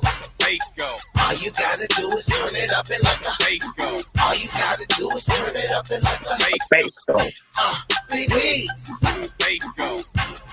Albeez. Yeah. Bass go. Big Weez told me do it, and that's all that it says. So now I'm in and I'm going for your head. My competition taking out with lyrical quickness, and in an instance I put freshness in the air like I'm an ensign. That's why why it's so easy to make the people move and groove to the beat. And they love it when a nigga wanna speak. I come with heat that make your feet wanna boogie. I'm like a musical hypnotist. Same shit, different day. I'm still the same old lyricist. Yes, sir. Same suit, different ball, same horse, different saddle. I run with the wolves, you with the cattle. Want a battle, this is no contest. I'm reeling you an actress. And plus you wear your boxers backwards just for easy access. You easier than practice. The fact is, I have you bouncing out the hood like a mattress. Your brother peed on. And we on a level that is more fun. I'ma tell you who can fuck with me, nigga. No one. Albeez. Albeez. You know. All you gotta do is turn it up and let the bass go. All you gotta do is turn it up and let the bass go. Big Weeds. Bass go. Albeez. Bass go. Drop hot, cool you with a popsicle. Fan me down, it's time for me to drop riddle. And let you taste the rainbow cause I spit skittle. Smoking Amazon on fire like a damn Kindle. It's simple, the beat got you crushing. White girls blushing, black chicks stunting. Homie, it ain't nothing, got Egyptians out here tutting. See your poker face, so it means I ain't bluffing. You delirious, euphoric like I'm doing drugs.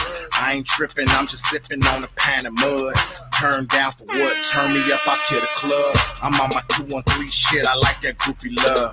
This is beast mode, way past through. The bass will whip your ass like it's Kim Cole. The most slept on, I need a pillow. I dream of 808, so let the bass go. Big Weeds. Bass go. Albeez. Bass go. Ayo. Bass go. You know. Bass go. All you gotta do is turn it up and let the bass go. All you gotta do is turn it up and let the bass go. Big Weeds. Bass go. Albeez. Let the bass go. Man, we were tight. We were tight. That was ahead of its time right there. Because I'm like, even right now, that's a current hot banger, and we did that years ago. We were in the future. Yeah. I said you wear your boxers backwards just for easy access.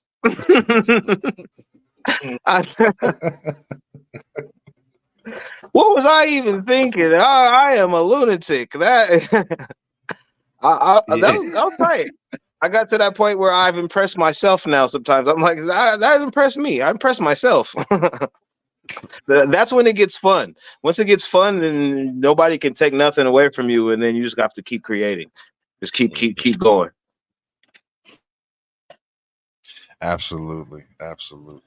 Right. You know, Tight work. the one thing that I love, you used the sample of DOC, let the bass go. Nah, Dre, we got to go lower. I'm a fan. I'm a big super fan of and appreciative of the DOC and everything that he's really did, and he had a hand in creating and crafting. And I don't know if you guys got a chance to see the news that he intends to, by utilizing AI, he is releasing a new album in his original voice and not his damaged voice but it's going to be all his pen, but he's using AI to get his original voice back and put out a new album. Yes, they've been testing that, and that would be interesting because, like you, I was a big fan, and I actually listened to that album when they put it out with the damaged voice. Was driving through like a dark forest and got spooked the hell out because it was like demons was talking to me, and I said, "Bruh, I love you, but don't." I was scared the shit out of me. I kept looking It up, was seeing the Helter shadows in the Skelter car. album. Yeah, The it Helter was. Skelter. Yeah, he had that raspy voice, and he was Yeah, on it some was. other stuff at that time too. So I mean, I felt sorry and scared at the same time. I mean, it was mixed emotional listening party. Yeah, so that'd be I thought interesting that to see how was it come out. yeah, I thought that was an interesting, thing that just developed. I want to ask all of you gentlemen, how do you guys are you guys excited? I know I am, because again, I don't know. who couldn't respect Three Stacks, Andre 3000? The news that tomorrow on Friday, wherever you're at, within the next couple of hours, Andre 3000 is going to, after 17 years, drop his first album, and it's going to be a solo album. And he did an entire interview on NPR, great interview, and he explains why and everything, why it's not actually a rap album. It's instrumental. The whole thing's instrumental. I'm looking forward to it. How do you guys feel about that? Did he make them? It's different. Yeah, just Yeah. curious on that. He made the pro production. But he comes from, Dungeon Family. He comes from a very musical, eclectic group of different sounds and gumbo-ish melting pot of music. So this should be interesting. I mean, if you liked his one side of Speaker Box and uh, you know, took some risks and some chances that I liked. So I'm put my ear to it. Yeah, I think it'll be dope. I mean, I listen to watched it. instrumentals a lot Yeah. anyway, and I just say I'm listening to black classical. So I'm like, I'm gonna throw it in my black classical collection, and we're gonna check it out. We're gonna see what's up with it. Word. Black Man. BC.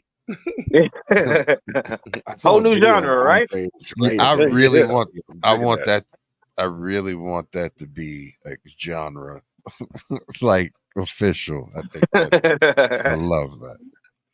We heard it here first. Anybody out here say they owe me 20%? There you There we go. go. We'll rock the shirts. Black classic.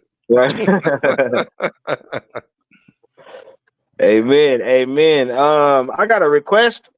Absolutely. I would like to go to my YouTube channel, and because we just watched the gas station one, I feel like this will follow suit perfectly right behind it. It's called the Amazon song. All right. So it's in videos, and it's called the Amazon song. How far down is it? Yeah. About halfway through the middle, so you keep going. I'll let you know. I don't know if you ever seen what Amazon workers look like. They wear those fucking bright vests and shit, and I'm wearing that in the picture profile.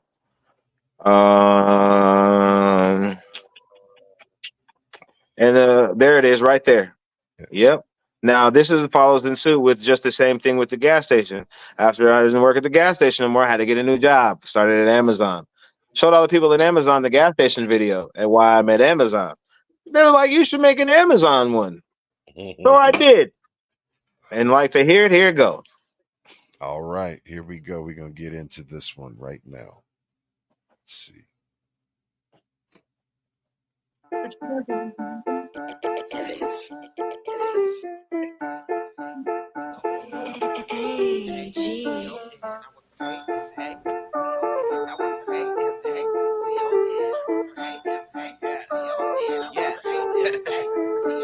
I work hard.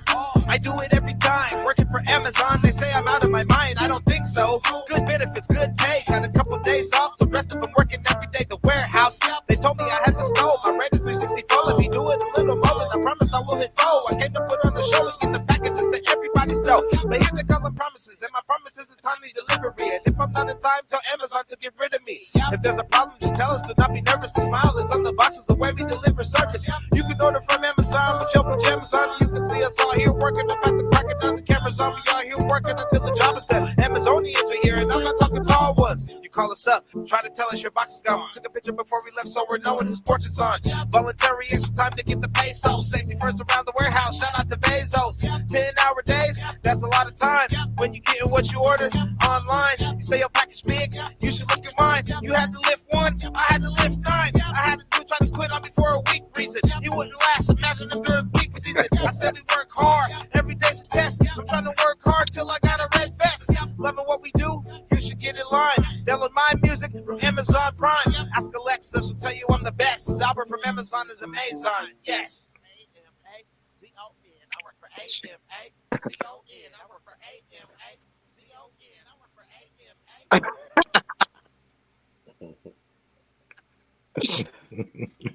Having fun, brother. Having Yes. fun. That's what you're supposed to do, is have fun And with keep it this. going. That's the only thing that keep me Make it going, short. because I would have gave up on this shit a long time ago if I wasn't able to have no fun, man. You know, I Clever think, too. Thank yeah, I think,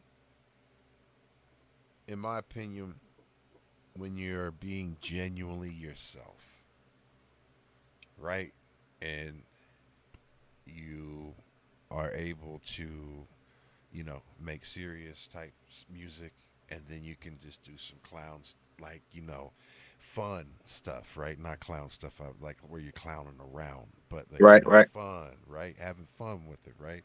And that's what's really great as far as it shows, and it, in my opinion, really brings a lot to your creative process. Whereas if people, keep themselves in a box, like I'm only going to be this guy, be the serious guy, and whereas they may be with their fellas, be very witty and funny and things of that nature, right? Um, but they won't show that to the public. Whereas I think that we're getting all sides of you. Yes, sir. I agree. I feel like People I know. do that because for the reason of the new celebrity is lost. People can be a celebrity nowadays just because they have a certain amount of views or likes or something on the social media. Celebrities used to be people that were on TV or in movies, and now celebrities are, you know what I mean, only fansers and porn stars and people that like fucking do crate challenges and, you know what I mean, and do all kinds of crazy shit, you know what I mean. And because of that, I feel like the only thing that people really relate to, that we all relate to on the same level without being like this dude's fucking crazy, is just being human, fucking humanity. So just be yourself. I mean, we all know we got to go to work. We all know we need some money. Don't be trying to hide your job, your money. You know what I mean? And everybody knows that nobody's fucking rich. And if they are, they're definitely not going to be affiliated with the public and trying to risk their safety. So when you're having all this crazy shit in your videos, you know what I mean? A whole bunch of money, cars, jewels, bitches, and all the regular typical hip hop stuff. Everybody know that ain't real. You know what I mean? Everybody know you're portraying an image. And as a rapper, I feel like everybody wants that at one point or another in time, because I did. But as time progressed, times changed and things changed. And me doing music as long as I've done it for, I've got the privilege and to be able to be lucky enough to watch the difference of where I came in, which was like the late 90s, the early 2000s, when I was in high school, when I started. I call that the bling bling era, because hip hop is 50 years old. Happy birthday, hip hop. Hip hop is at its stages, just like a man has his stages when he goes through it. You know what I mean? There's his childish stage, there's his adolescence, there's his grown man, there's the youth grown man, but then there's his full connection as a full grown man, you know what I mean, the blossom. Hip hop has done that as well. When I came into it, hip hop was at I'll say, you know what I mean, the grown man stage, but it just became grown because it was like 25 years old, 30 years old. And by the time you're 30 years old as a grown man, that's definitely when you're celebrating. When I turned 30, I'm 37 right now, but when I turned 30, you know, everybody celebrates the dirty 30. You know what I mean? First thing I bought was to save my money, bought a car, chain, jewels, clothes. So when hip hop turned 30, that's why we seen cars, jewels, clothes. The celebration of the success, the celebration of we made it. And now that hip hop is 50, it's definitely a different stage than it was when it was 30. And I got to see all of that change. And now that I know what I know and seen what I've seen, I feel like I've become more relatable because that's the only thing that I know how to do, that I've seen everybody else do throughout their career.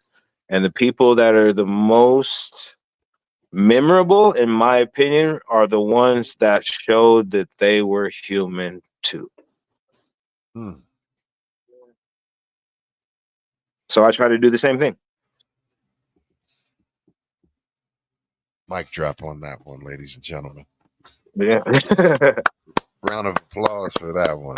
We'll give it the drink claps champ, or the drink champs clap. Yes, sir. Yes, sir. Just speaking facts, speaking from the Right. heart, man. I love this shit. I love music, man. And I mean, hip hop is just Indeed. the one that I chose. I can't sing for shit, or else I'd be an R&B singer. I tried. I don't fuck with auto tune, I so was I'm not about to gonna do say, it. I was about to show. I'm not doing no auto tune. I did recorded with one of my homies. He auto tuned my ad libs one time. Not even my main, but just my ad lib. I was so pissed off. He was like, "This is what the new people do. This is the new school." I'm like, "Don't ever fucking auto tune me." That's when I knew I was an OG though, and I'm like, "Oh, this is the new shit, and I don't like it. I'm an old head now. Fuck y'all. Old head get bread." You done slid into that group. Mm-hmm. It happens So, to the best of us. so, Mm-hmm. so, please, you alluded to the 50-year celebration of hip hop and its happy birthday. Well, I decided that I'm gonna start creating a new segment, and you are going to be the first of this segment. Woo! Uh-oh. Since it's 50 year, what are your top 5 albums of all time? Ooh. Okay. Can I just say 5? They're not in any particular order, but I got 5 for sure. I accept that as fair because I can't ever No do particular that. order. No Yeah, particular order. I don't know which one's first, but all 5 of these are very important to me. So I'm gonna say Mace, Harlem World. I'm gonna say Bone Thugs and Okay. Harmony, and it's the East 1999 Eternal album. I'm gonna say Genuine, The Bachelor. I'm gonna say Mac Dre, Ronald Reagan, Yes. and I'm gonna have to say for the very last one,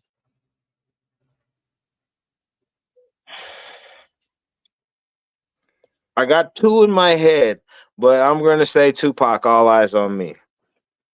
Well, I mean, was the question about hip hop albums? Do we consider Genuine a hip hop album, Yes. or did you just say? I say yes, but I'll tell you why. Because every beat on there is a hip hop beat. None of those beats are R&B beats because that's when Timbaland was doing all his Timbaland. shit.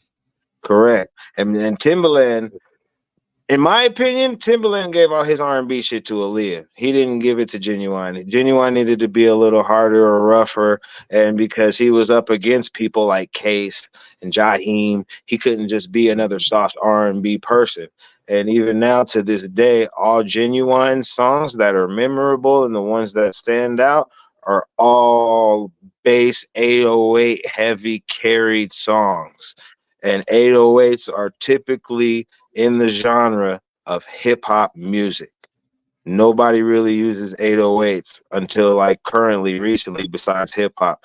And the first people that are starting to use it is country. And even for country music to put an 808 in their shit, they all know it stems coming from hip hop.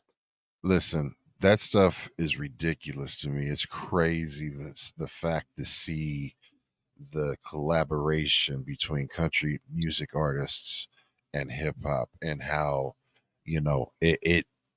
it's requested. So in all of my past gigs where I've recently DJ'd, it's been hip hop country and blown my mind. It's opened my mind up to it, and it's crazy how much it's been integrated. And I would have never in the world thought that those two worlds would have collided the way that they have. I mean, as a kid, I'd seen it coming, and I was like, one day, me just loving music, I wanted to remake Cotton Eye Joe. That's a country song. It had to be in Cotton Eye Joe. I wanted to remake that shit. That's my jam, dog. You play that, I'm about to hold down like I'm at the bluegrass barbecue with a whole bunch of white people. You know what I mean? I'm about to act like I'm in the country. But because I love that song, And I know I wasn't the only one that felt like that about certain country music. And the first time I even seen it done on a successful level, to have the country and rap mixed, was Nelly. And I mean, Nelly was a rapper that went into country. He went Most with Tim people, McGraw. He went, yeah, like the Mhm. first one, right? Tim McGraw. Correct, correct. And And then he just did an album with Florida Georgia Line. and didn't he do a he did one with what's that homie's name? Kenny Chesney, didn't he? Yeah, he did. Yeah. LL Cool J did a song with who is that? And he was talking about not being a racist, and he was like, "You wear your do rag, I wear my cowboy hat, and we in this together." You know what I mean? All the rappers that have jumped into country, we're okay. Little Dirk. Mm-hmm. It's There's crazy. a few. How much do you attribute that crossover happening because of Old Town Road? Like the current wave of it. Do you give Old Town Road any type of credit on really helping finally kick the door? Because Nelly definitely was a big statement, and that was huge in that genre for that. I give it to that song for country people to come see what hip hop was about. Hip hop has been trying to go see what country is about for a long time. Even to think about the just people of color that have dove into country music. There's Whitney Houston that stole a Dolly Parton song. I Will Always Love You is Dolly Parton's before it was Whitney Houston's. But because of racial differences and biases, a lot of people didn't like that, and a lot of country people did not accept Whitney Houston's version. And Dolly Parton stood up for her, and Dolly Parton was one that really made it okay for people of color to come see about country. Now, to get country people to do the other way, to come back around, I credit that to Little Nas X. Yes, because young people did it, and with the new generations of TikTok and younger people, they were the ones that made it acceptable to be like, this dude is gay, but we like it. This dude is with, I mean, there's black and white people together, and it's okay. And then even to have people that crossed over to do these songs, they never were seen together. There's not very many pictures of Whitney Houston and Dolly Parton together, even though we all know what happened. Johnny Cash. Somebody put Johnny Cash in there in the comments. Yeah, and then because of that, I mean, there's so many people that took Johnny Cash songs. Johnny Cash even did a Trent Reznor song, and that's rock music. Trent Reznor is rock music. Well, it was produced by Rick Rubin. He did 2 albums that were produced by Rick Rubin. His last 2 projects, actually. Yeah, and you were talking about it was Hurt, which was it was actually a 9 Inch Nails song. It was wrote by Trent Reznor, and 9 Inch Nails was a band that came out on Interscope Records, the same Interscope Records that released and was a distributor. I can't use that word right now. Of Death Row, distributor. Thank you, distributor.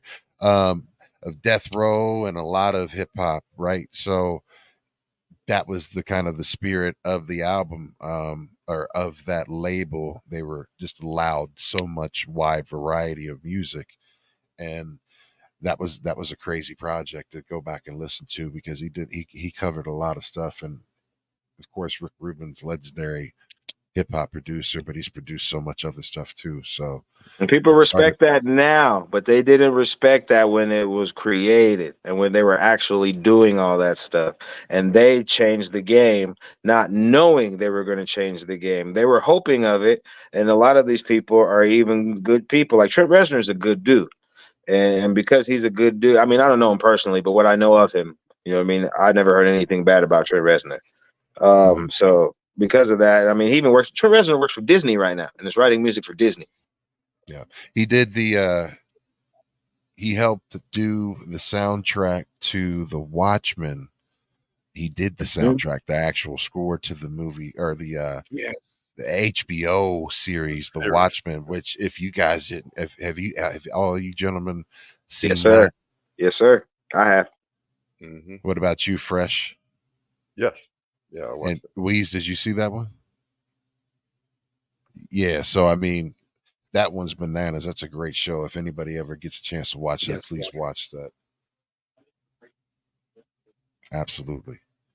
So yeah, I mean, I think the one thing that's great that I love is, the inclusion in hip hop. It's 50 years now, and it's been a part of mainstream culture for 50 years, because ever since this came around, it has influenced pop culture and started really shaping the sounds of that, and it's integrated in all advertisement and all of those things, right? And so, my kids have grown up with hip hop. Your kids, generations now it's part of our everyday life.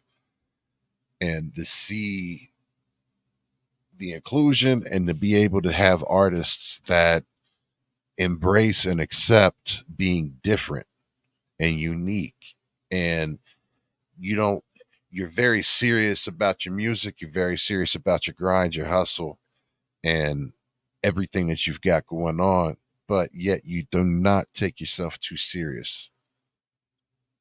You're a humble type of guy, you know what I mean? You're Correct. very proud of what you do, but I respect you because absolutely you're genuine in what you do, and it shows. Yes, sir. Thank you. Thank you. Every day, all day. It's all I know.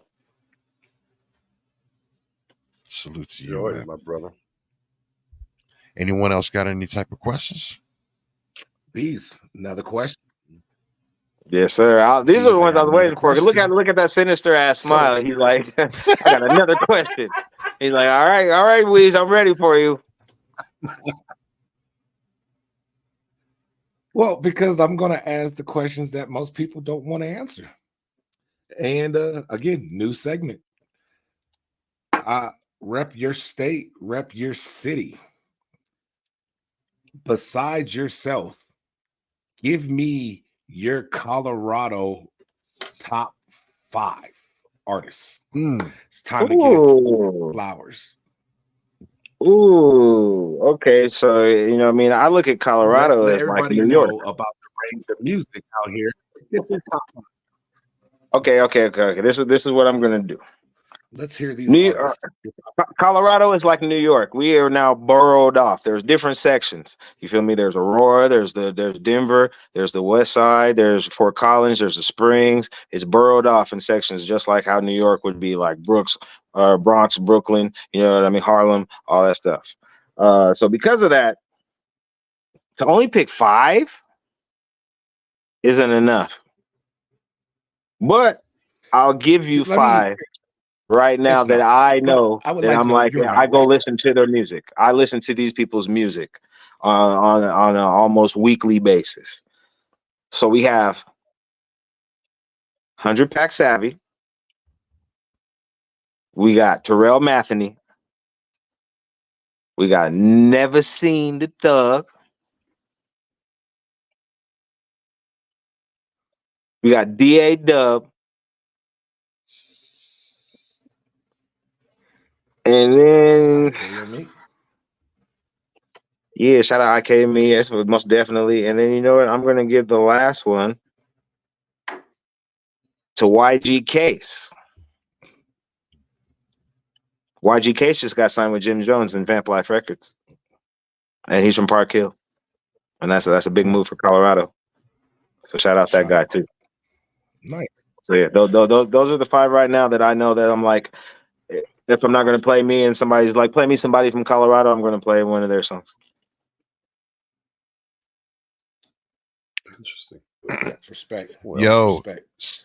so check this out. G Fresh has got to go. He's got some business to tend to. G Fresh, do you have any shout outs? Any last parting words? Oh, shouts out to all our listeners, going way back from B-Boys Underground to 96 to now.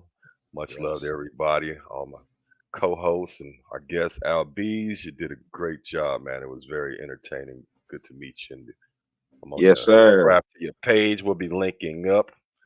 I got a few beats to throw out there myself for you. Yes, sir. I'm gonna follow you on all platforms. So yeah, you definitely gonna find me, man. It's been an honor and a pleasure, Mr. Fresh. Right. Welcome back anytime. And shout out to the wifey. And that's about it. Rollo, y'all. I'm got to go to court in the morning. Uh-oh. Nothing bad. Nothing bad. Nothing bad. Trying to go collect. So it's actually a Amen. good thing. Yeah. So you brothers be safe. Continue the show, and we'll touch base next week. Yes, sir. Salute to you, G All right. Fresh. Thank you so much. Have a great night. Be safe. Thanks again, Albeez, man. Enjoyed you. All love, brother. Yes, sir. Weeks, we can't Somebody hear in the you. background. Yeah, who is that in the green shirt? Right, Their yeah. hat. Take that hat off so I can see who you are. That's B-Rap. That's B-Rap from Take the over hat there off. off Hampton. There, now that he got the hat off, I couldn't see nobody. What up, fool? How you doing, brother? Thought he had a hologram. He just popped in there. Hey, in fact, and his shirt is green screened and shit. I'm like, it might be AI. It might be fake. What up, B-Rad? Good to hear from you, dog. Good to see you, brother. You already know you gang, squad. So my guy, man. I see you still got the same haircut. Same haircut, yes, sir. Take care. All right, yes, sir. Y'all hold it down. All right. Rollo. All right, Rollo, y'all. Please. All right. Do we got a piece out, or can we get into a couple of the newest stuff now that we're caught up? We absolutely can get in. Yes, sir. We can absolutely continue on as long as you're comfortable. This is your show, bro. All right. Yeah, I got plenty of time, my friend. So let's get into it. What else you want to get into? Your show. I want to go into some of this new stuff, some of this new material that I've been working on. I want to play a song that I did with Chris Calico. Chris Calico. All right. Oh. So it is on your page. On my YouTube. Yes, sir. Yes, sir. On my YouTube. I'm working on the project right now with Chris Calico. We're in the process of trying to get a 14 song up towards the top. Yes, more up towards the top. Correct. You passed it.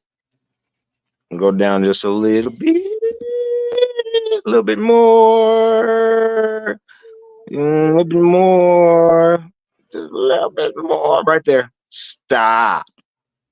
There's a song that says "Gets Real" right next to "Kill Yourself." Boom. Okay. So this is me, Deuce McGuire, and Chris Calico on this song. This is another one of those ones I was shopping. Go ahead. I'm sorry. Oh no, you good. I was just saying this is another one of the ones I was chopping, rapping fast. Here we go. Okay, cool. Let's get into it.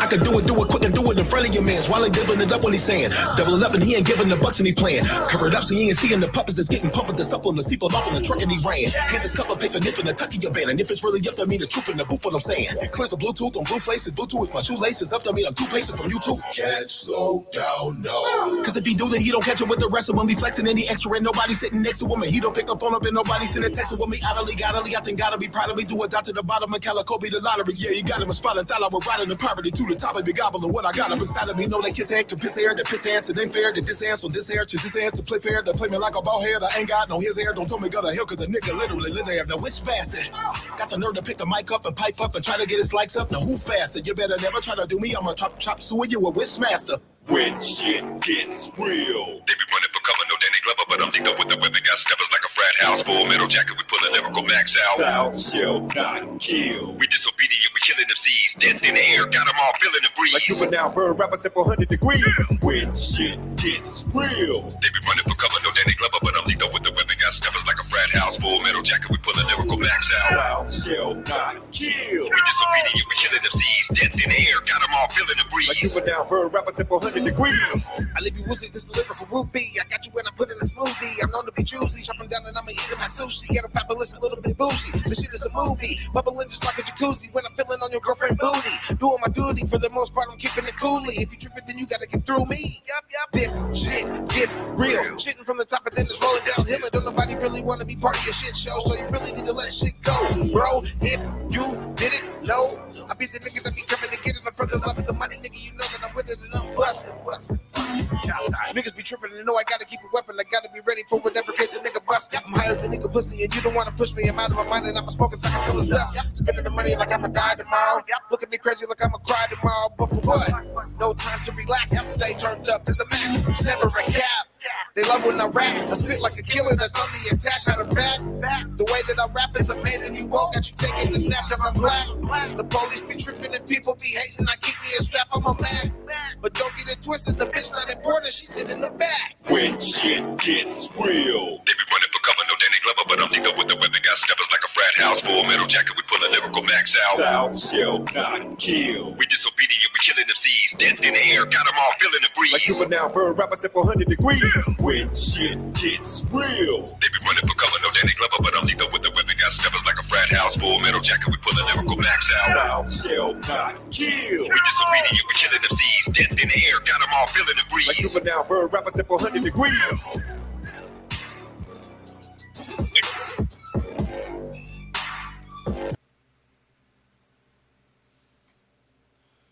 Man.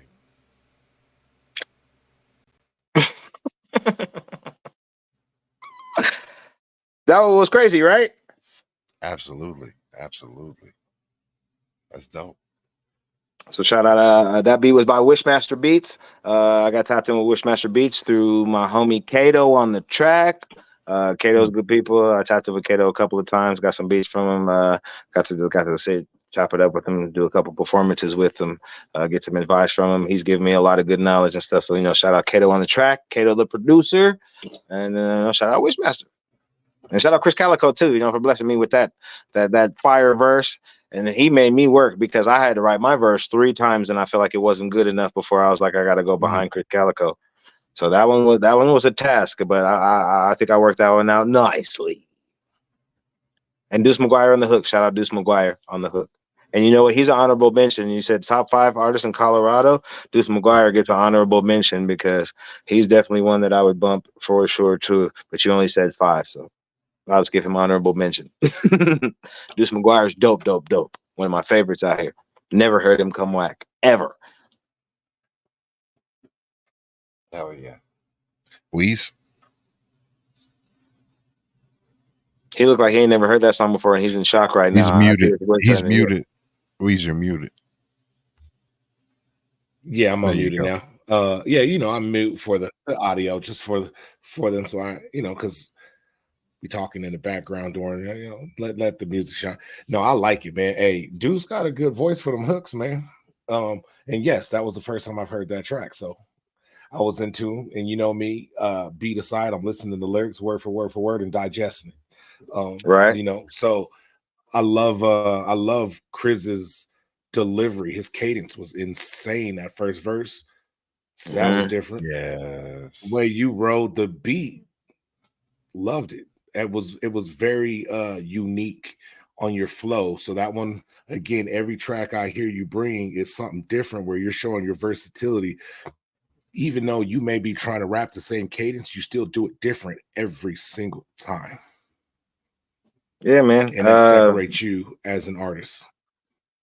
I think the music I've been making within the last 3 to 4 years has been my best music ever. Going through a lot of crazy life situations. Some of it is venting, but then also coming across some great people that have blessed me with knowledge, advice, love. Those things have also got put into my music that weren't there before, and it makes me be in my bag. You know what I mean? How the young people say, I'm in my bag right now. So I think all the newest stuff I've been putting out is the best, man. And like I said, I impressed myself. I'm just now getting to the point where I impress myself. And I'm like, wow. So now that all this music is even being created, I'm still sitting on some music right now that I have not released, because even the music that's out right now, I'm like, I need to get it to people and I need to get it out properly. A lot of the business stuff slows things down, especially now that we're into the holidays. But expect a very big album coming from me next year for sure. Dope. You have I any need that copy. art? Hell yeah, I do too. Do you have any artists that you are actively pursuing or trying to show up on your next album? Yeah, man, I'm working on the CeeLo Green feature right now. I'm trying to get everything good. If Oh, I can get the CeeLo Green one, man, then I'm fucking winning. Because I'm like, man, I was like, he's one of my favorites. I'm like, I want him to do a dude, you hook for just me hit so bad. man. You just hit me right. You just hit me right there, man. 'Cause, yeah, So I'm working on CeeLo. I'm trying to come for CeeLo and his people and his team. Hopefully, man, we can make that happen soon. But that's the one I'm shooting for, heavy, heavy, heavy right now. man, that's that feature that song that he did on Killer Mike's album. My God, Woo. powerful. People forget that I think people forget who he is because of what he's known for, and because of what he's known for is not really who he is. People misconstrue it. He's Goody Mob. He's not Gnarls Barkley. And that was Can just we him when he had an acid trip one day. You feel me? He just was on some mushrooms and shit and felt like doing something fun. He's not Gnarls Barkley. He's really a good. He's really a gutted dude. You know what I mean? But he's also a very humble dude and nice. And he's a great person, man. So I think people just think that they're talking to Gnarls Barkley all the time. let me let you know? I mean, for me, CeeLo Green is up there in the top, and specifically, I mean, when I first heard him on Outkast's first album, Get Up, Get Out, and Get Something. Mm-hmm. He stole the show. He stole the show, and with his ability to sing. And I remember I was on my way. Me and my homie were on my way to Atlanta, and I had gotten the promotional copy, the package. I had a CD and a record. I put that CD in for the Goody Mob's first album, and it starts with "Free," him singing at the beginning of it, and it's like a church hymn, and then it goes into Thought Complex, my thought process, and then from there it goes into Red Dogs, and then I mean, it's just CeeLo Green and his ability and anything that he puts his mind to is amazing.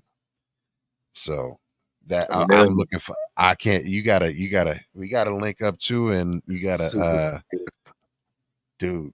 So, do you mind if for the folks that don't know, because out of all of the albums for hip hop that came out, Killer Mike has been nominated for a Grammy across the entire all the categories for hip hop, right? And he's up against Nas. He's up against was it West Side Gun, right? Mm-hmm. He's up against some strong albums, right? But still, in my opinion, I feel it's the strongest album of the year.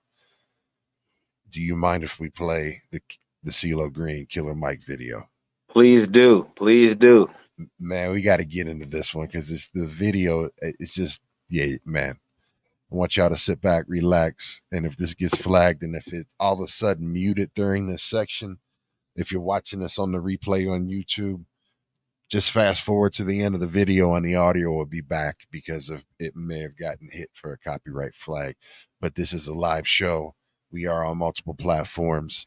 We love you guys. Thank you so much for being here. If you're new here, first thing you have to do before we get into that, you got to hit that like, follow, subscribe, thumbs up, all of those things.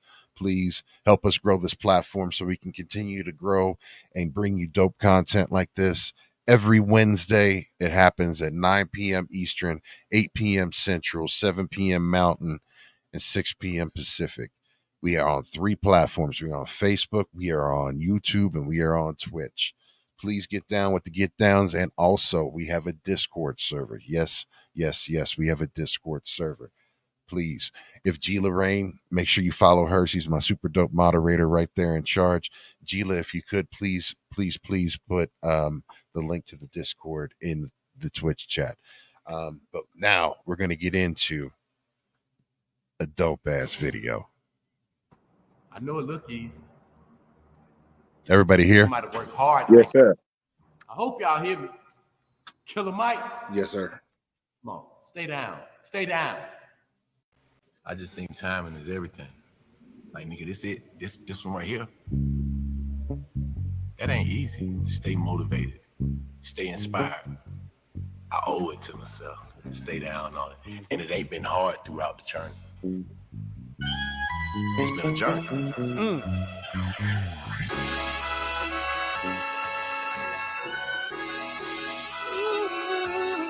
y'all make some noise for the album of the year. We claiming that on everything. Album of the year. Make some noise for the Hello, my niggas. Hello, my niggas. Please keep it mellow, my niggas. Stop sipping yellow, my nigga. You itching and twitching and glitching, my nigga. Listen, my nigga.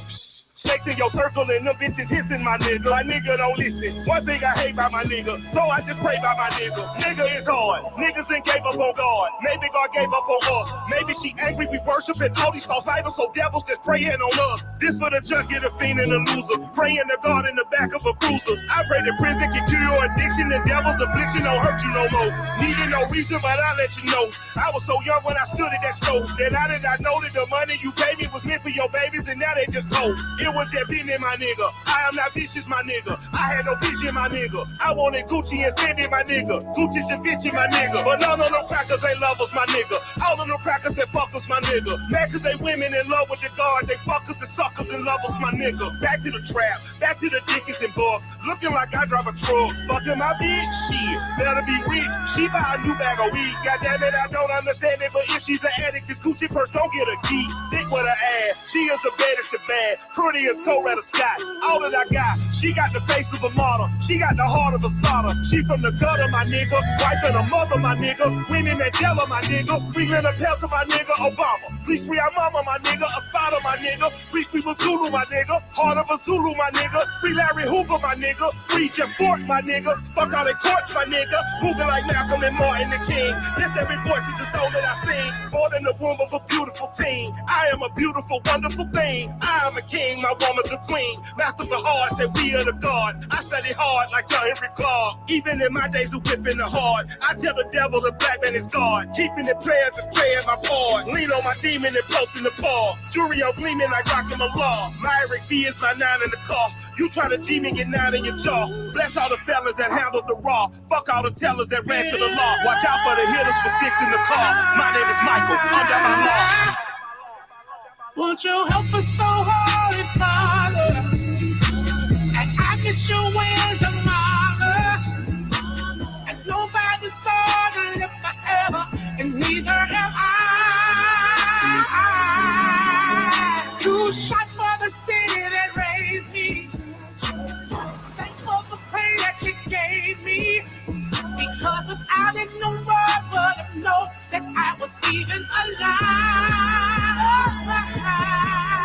I'm down For more. This shit is so Atlanta. Down by law.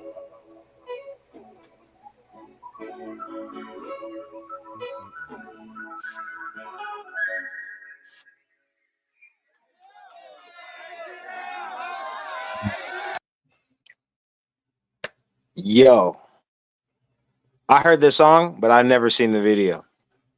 The video was just it was just released 5 days ago. I've been playing that song since it came out, right? The video, he just released the video 5 days ago. So make sure you follow Killer Mike on YouTube, man. He's doing I'm a fan of Killer Mike too. I really am a fan of Killer Mike. I like what he does. I like his message. I'm a fan. Like I fucks with Killer Mike. I think he's he's carrying the torch well and doing his thing uniquely him. I mean, have you gentlemen had an opportunity to see the Netflix series that he produced? Yes. Yes. I mean, so I love it, and it was all about creating brands and empowerment and education on what it was, creating these projects and stuff like that, and it was just, I think it was called Triggered. It was called It's Triggered. triggered. Yes, sir. Yes, great thing. So make sure you watch that if you guys need something new to watch because of the strikes and layoffs, or the strikes because of the AI stuff that they can't get figured out in Hollywood, and you're looking for some content to watch. Watch that. Check that out. Oh, they back. They settled it. They're not on strike no more. I thought the actors were still like, did they finally do that? Because the directors and writers got their stuff settled, but yeah, did they get? Well, okay. Hollywood's back in business, and we might get some content, some more distractions. Yeah, they say we should have like the shows that get shot all the time, like NCIS and like CSI, and like those type of shows should be all back on by January. Right on. That's why I started making the show, because I was like, now's my chance. And I said, ain't nobody in Hollywood. I'll cross that picket line. They ain't do shit for me. I'm like, Tyler Perry, what's up? I'm ready. I'm like, now's my chance, dog. But didn't strike while the iron was hot, I guess. Hell yeah. So what else? What else would you say we want to get into out of your catalog? Let's go to the YouTube again. And I feel like I've expressed a few things as far as for me and everything. One of my I guess big things that I'm always known for is my shows, my concerts. Big Weez threw a contest a while back, few years back. Well, I don't remember how many, but he was giving out $5,000 to the best performer, and it was a bracket contest where you had to eliminate people and take them out all the way to the winner. Okay. I don't care what nobody say, I won. But let it be known. Let it be known. I got second place. He's letting it be known. How long ago was it? Fact. I did. They jumped me. Step up and live. I was a solo act the whole time. There was nobody with me. I brought props, dancers, things like that, but on the microphone, it was only me every time. I got beat by a group of 7 guys. There's 7 of them. I got you. Again, they had to jump me. They had to jump me. I love them to death. I shout out IK and me. Those are my guys, man. Everybody on IK and me. Mike D Chill, DA Dub, everybody on there, man. Menace, everybody. Those are my guys. Shout out 6 Cents, everybody, man. They jump me. They jump me, dog. Damn. They jump me.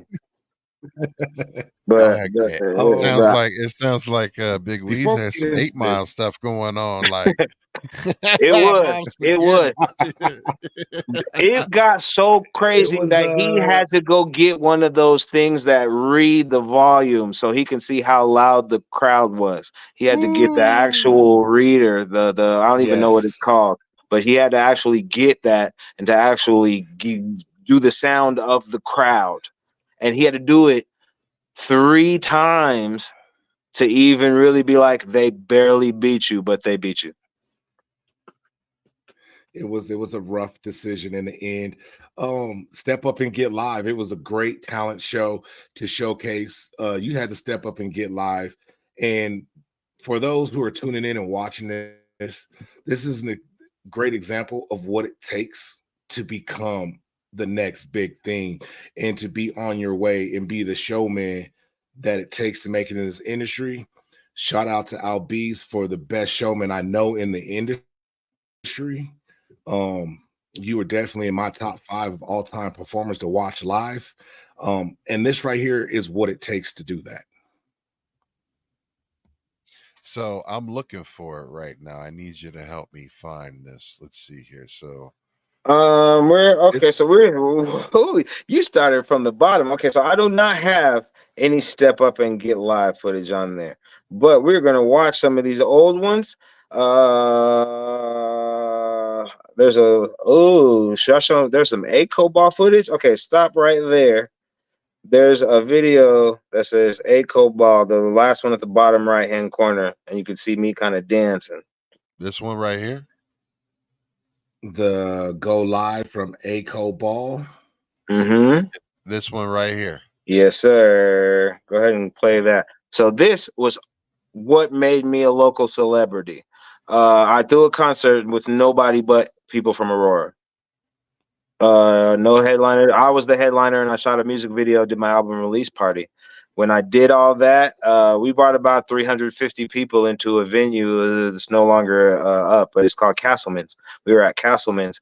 I was one of the first people to bring in over 200 people on a local level with no headliner. Right on. That I had the whole city out there for the most part, and I feel like that's where I got my big okay, he's somebody. Word. Well, let's check it out.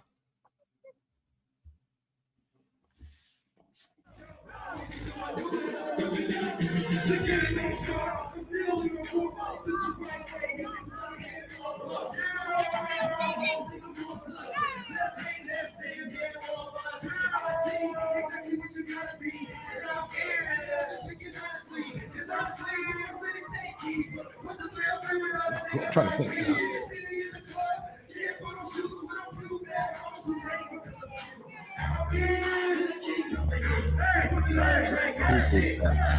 Okay.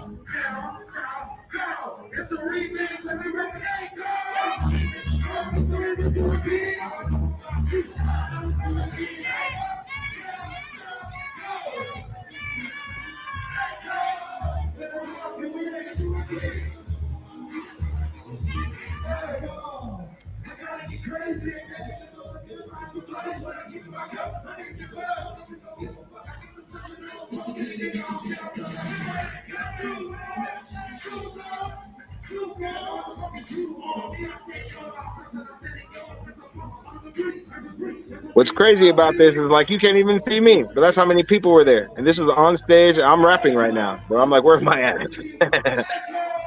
And there's a lot of people in there. You can see the people in the front, everything.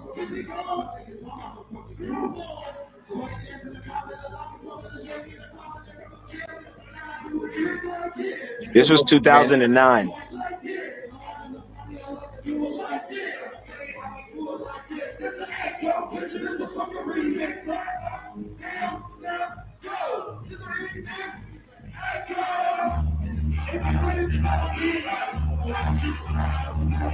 This is fun to watch. You don't have to play the whole thing though. Let's be cool. This is just to show. This is where it all started for me. That's what I'll say. I used to say. I tell everybody I was Wu-Tang Clan deep, and that's proof right there. There was 14 people on stage. We were the people that I was working with at that time. Everybody was hungry. Everybody wanted something to happen, all on the strength of us being a group. I do not do music with anybody anymore that I used to do music with that's at that ACO Ball show. Not by choice, is because they're all either they're retired. I mean, life happens. A couple of motherfuckers is on drugs. A couple of motherfuckers is in jail. A couple of people, like real life hit them, just life, kids, wife, husband, whatever. So cool. A couple of people just got out, halfway house, probation, all that type of shit. And it messes up everything because they can't do shit. And it's hard to rely on people. And you're like, hey, man, I had you do this shit. But then they're like, now I can't come. My probation officer won't let me. Or I can't go. I got kids now. And I have to do it at a certain time. Or anything that can stop the progress of making things happen. And I feel like that's what makes people successful, is the fact that real life happens to everybody, but you're still able to figure it out and keep going to get things done. That's why I ride solo. Man, I mean, I love all my squad still too. I still say that that's my squad, even though none of them rap or anything like that right now. That's still my squad. Even right now, like I'm I haven't even took the initiation to go get more people because I'm like, these guys will figure it out, and then we're gonna be back again. I did a little reunion show, August 12th. Brought everybody back out of retirement for a little second. At least the people I know that were still around, you know, to do some of the old school track. I brought Lady Loki out, Albeez. Shout out my girl, Lady Loki. We brought Albeez one time. We brought Kukwe, you know, Foolish from Vegas. It was a cool event, man. So I was trying to hold it down because now it's just like we were all doing it, but now they're not relying on me, but in a sense I can't fail them. You know what I mean? Now that people are like, you're this far in, why would you turn back now or any of that type of shit, or why would anything stop right now? That's one of the motivations that keep me going. So I always like to go back into the vault like that. That's why I'm glad you went all the way back, because those always give me those reminders of like, oh yeah, that's why we're here, baby. Hey, Danny Chaz says the cameraman was doing his job. Thank you. Yes, I paid a person to do that. You want to know something funny? Big Weez DA was the cameraman for all that. Oh, so Big Weez was the cameraman. Oh, he knows him. Big Weez knows the cameraman. He wasn't the cameraman, but he knows him. Oh, okay. DA Dub is the one that beat him in the competition that he was alluding to before the Yeah. Oh, wow. Yes, but he was. That's why it's really my homie. These people were my homies when I was going up against him. I was just like, "Hey man, the best man win." He said, "Yeah," but then his 6 homies came out behind him, like, "Yeah." Like, what the fuck? Wait, it's all y'all? I said, "Oh shit! How do I beat 7 people?" Oh man. There's certain things you cannot beat. You cannot beat a group. If there's a whole bunch of them and you are by yourself, you better be fucking Bruce Lee to beat them. And I was close. I was good, but I wasn't Bruce Lee at that time like I'm Bruce Lee now. I'm almost a full wizard. Well, you had to battle 7 MCs at one time. Mm-hmm. So you ain't gonna beat that. You ain't gonna beat stuff like that. You ain't gonna beat little kids. Little kids are always gonna beat you. Everybody loves kids. And like, let the kid win. You're never gonna beat a kid. You're never gonna beat titties. Everybody loves titties. A girl pulls her titties out, you lost. She won. Well, Bees, guess what? I actually brought up the conversation to step up and get live with Boogie a couple days ago. And it's funny you brought it up because guess what? I might be bringing it back. Yeah, let me know when you do, because I got some people that will sign up. No, I'm in it. I'm not hosting this shit. I'm winning. I got a point to prove now. I'm winning. I'm in that shit. I'm back for vengeance. Okay. That's dope. Got it. Hey, I love it. I love it. Bees with the ACO, because I've seen a lot of moving parts within ACO Records. I owe you a mixtape still. I know. That I'm going to drop under ACO Records. I owe that to you because I was honorary ACO.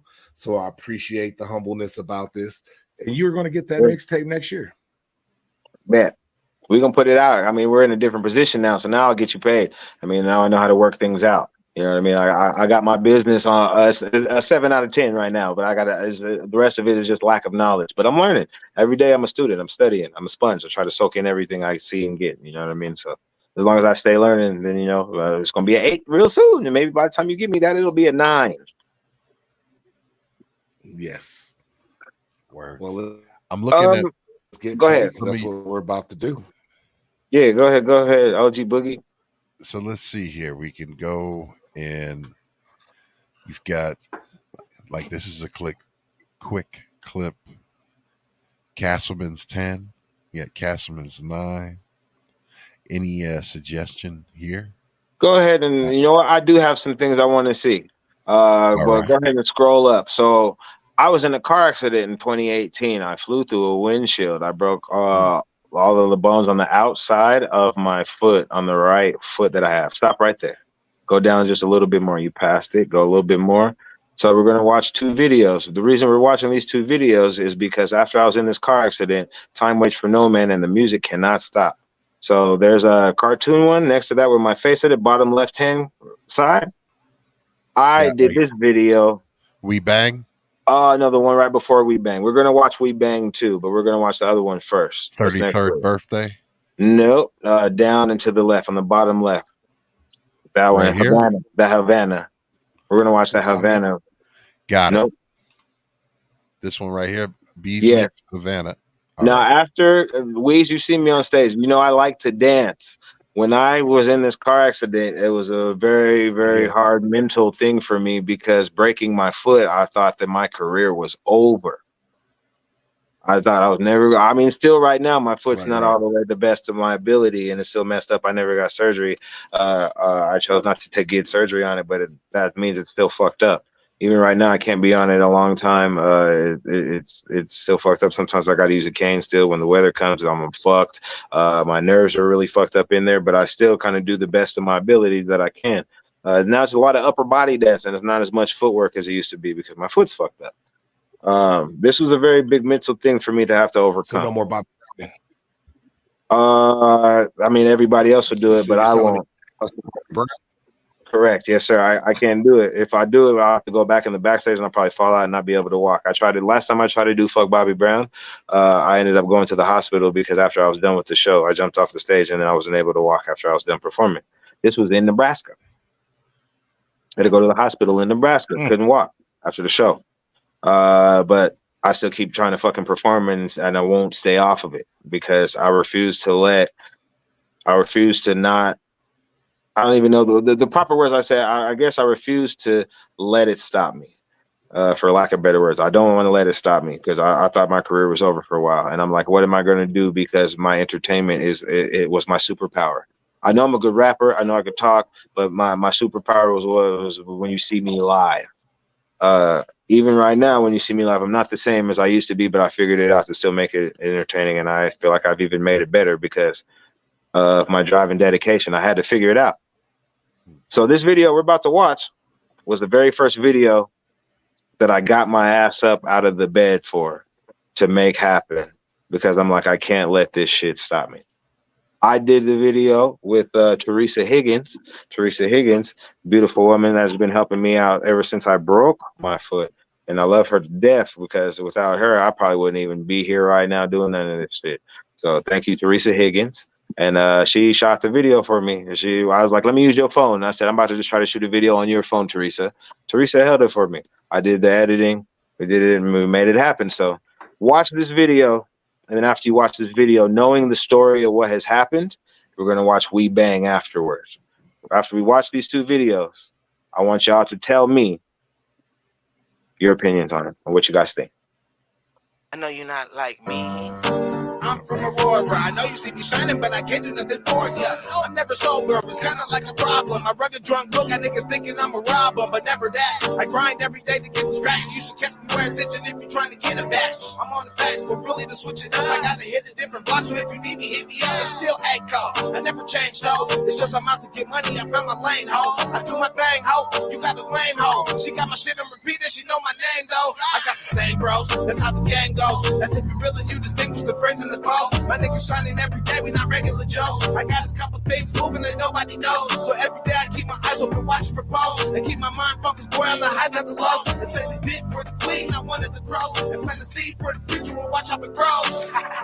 It's kind of crazy in this lifestyle. I'm trying my best to really knock a buck wild. I drink smoke just to cope and I go bananas. Get the cameras if you want to see a show that me on. Havana, and probably six that. I'm about to flash like a Kodak, so get it quick fast. I'm off the gas and not a drink again, a Jim B. So since I faded everything, I really want to see. It's like a dream and I love it. They trying to take me away. No matter where I'm at, my home is still hey. I'm in the gang spots, I hit up many places. No matter the faces, the papers still like this is outrageous. The outcome, cause people they tripping everywhere. It makes it hard to go places that people not be scared. It's never fair, but life isn't, so I just deal with it. And hustle hard until a nigga get a meal ticket.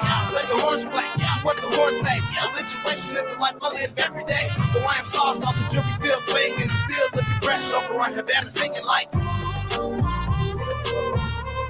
Over on Havana singing like.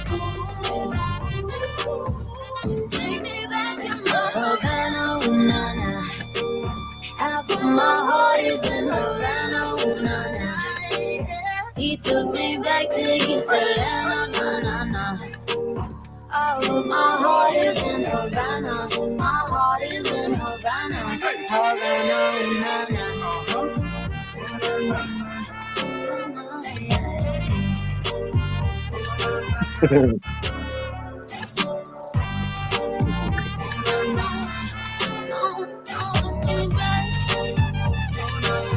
That's crazy. I know that corner.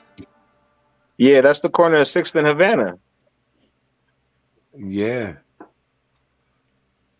Right on Havana, Yeah. doing Havana. Right on Havana. I was like, we're going to 6th and Havana. I used to work at that 7-Eleven. It's one of the ones that fired me. That's why I was like, well, I know where we're going for this shit. Oh, I love to it. the I love it. Oh But man. yeah, I couldn't walk for shit, and everybody was honking. You know what I mean? It was, I guess, just something I used because I'm like, I was embarrassed, but I'm like, the only way to get past shit like that is you put yourself in the fire. Like, you're embarrassed to be walking around with these crutches and this boot and shit. You know it. Now you're about to go stand outside, figure it out, do this shit. Stop being scary. Yep. Just enjoy life, enjoy the present, and be you. That's the biggest thing. Once you stop performing for other people, and and you are the person. You have to be your biggest fan. Correct. You have to be your own biggest fan before you can even expect anyone else to be a fan of you, right? I mean, correct. That's hard to do, and a lot of people struggle with it. I do myself. I hate anything I do, right? But I still have to be able to believe in myself, and that's the thing. You have to be able to believe in yourself to push through, and and be vulnerable enough to be yourself. I mean, somebody's gonna hate you, right? Somebody's gonna hate you. There's always haters, right? But if you're yourself and you're genuine and you show and you're vulnerable, you're going to connect with people, and that's what people really do respect and look for in artists and people that they try to fuck with. So Yes, sir. Amen. All day, every day. I second that to the fullest. word. So we'll do a couple more and then we'll get up out of here. I ain't gonna take up everybody's time because I can do this shit all night, but I ain't gonna do that to everybody. So let's watch that We Bang, and then we'll go to like one more new one before we get out of here. Yes, sir. All right, let me find that real quick because whenever I go one row up from where you were at. Yeah, but it always that's all the way at the bottom. Yeah, it puts me all the way to the top again. So yeah. And I got you went all the way down to 2010, and it's 2023 on my YouTube. Well, I was actually, when I went down that far, because I was looking, I saw some live performances, and I was hoping that I was looking for some footage of the Step Up and Get Live. That's what I was actually looking for, right? Albeez, do you know if any footage of it out there even exists? I could probably find it, but it'll take me a while to dig. So I'll probably have to find it and send it back to you fellas, because we ain't gonna find it right now. Gotcha. But if I dig hard enough, I'm sure I can at least find my performance. Word. Well, here is We Bang.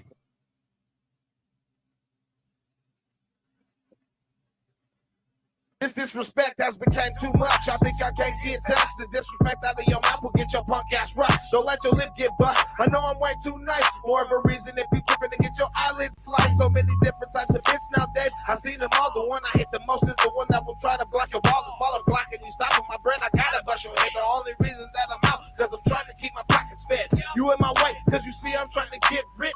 You want some sleep behind my back, trying to holler at my bitch. I know you wish that you were me. You want my spot, don't you? You hating on me, guaranteed it's gonna come back and haunt ya. The marijuana in my body got me hella focused. I write for mine until I'm dead and gone, and you should know this. I'm macadocious and your sucker ass is still a lame. It's not a game, you know my name, I'm bringing heat like a flame. We not the same, I do my thing, you just a lame. It's not a game, I'm chasing fame, so if you in my way, we bang. We not the same, I do my thing, you just a lame. It's not a game, I'm chasing fame, so if you in my way, we bang. We not the same, I do my thing, you just a lame. It's not a game, I'm chasing fame, so if you in my way, we bang. We not the same, I do my thing, you just a lame. It's not a game, I'm chasing fame, so if you in my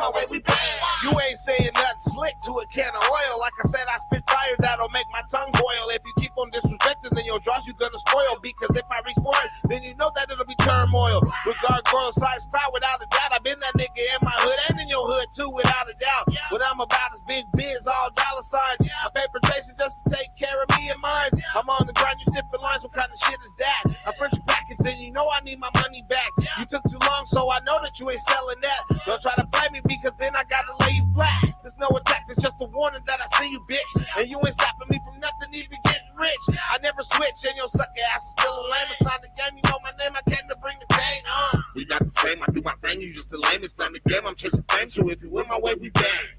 We not the same, I do my thing, you just the lame. It's not the game, I'm chasing fame, so if you win my way, we bang. We not the same, I do my thing, you just the lame. It's not the game, I'm chasing fame, so if you win my way, we bang.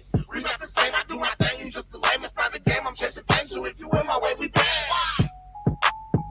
Tired of niggas thinking that we're equivalent, like you my nigga and shit, but we're not the same, my nigga. Half the time, you ain't even really my nigga. Niggas be acting like suckers. Oh, mark ass, bust ass, trick ass, punk ass, weak ass, pussy ass niggas. You see that? That's that Wayne Head shoe, that special boot right there, that big. Yeah.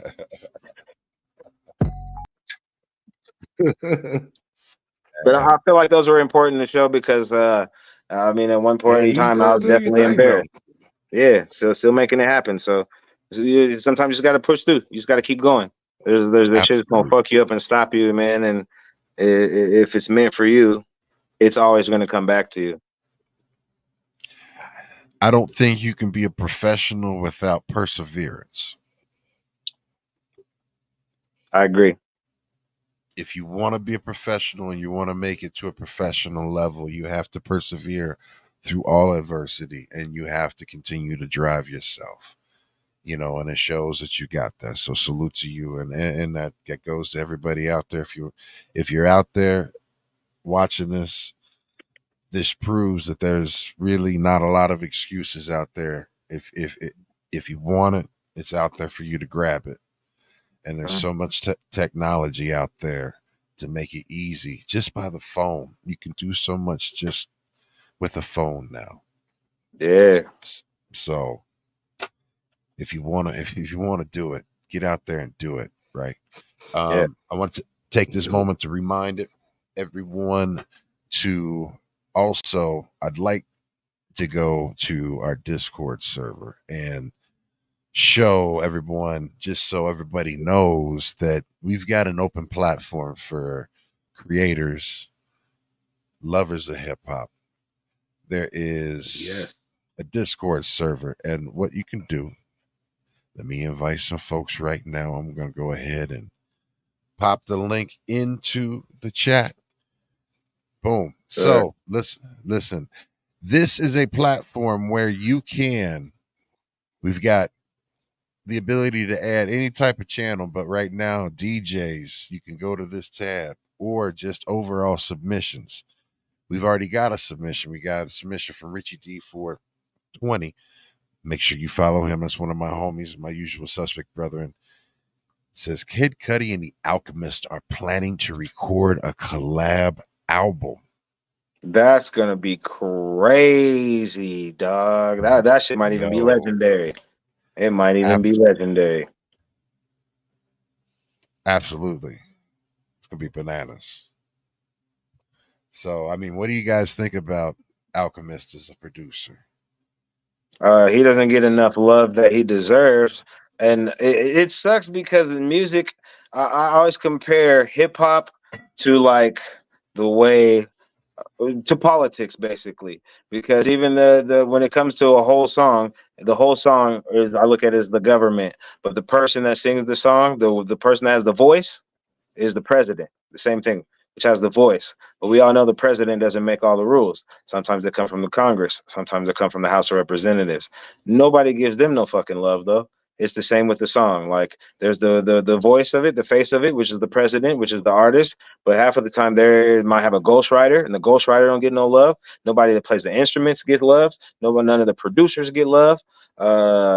We need to change that. Normalize knowing who made the beat.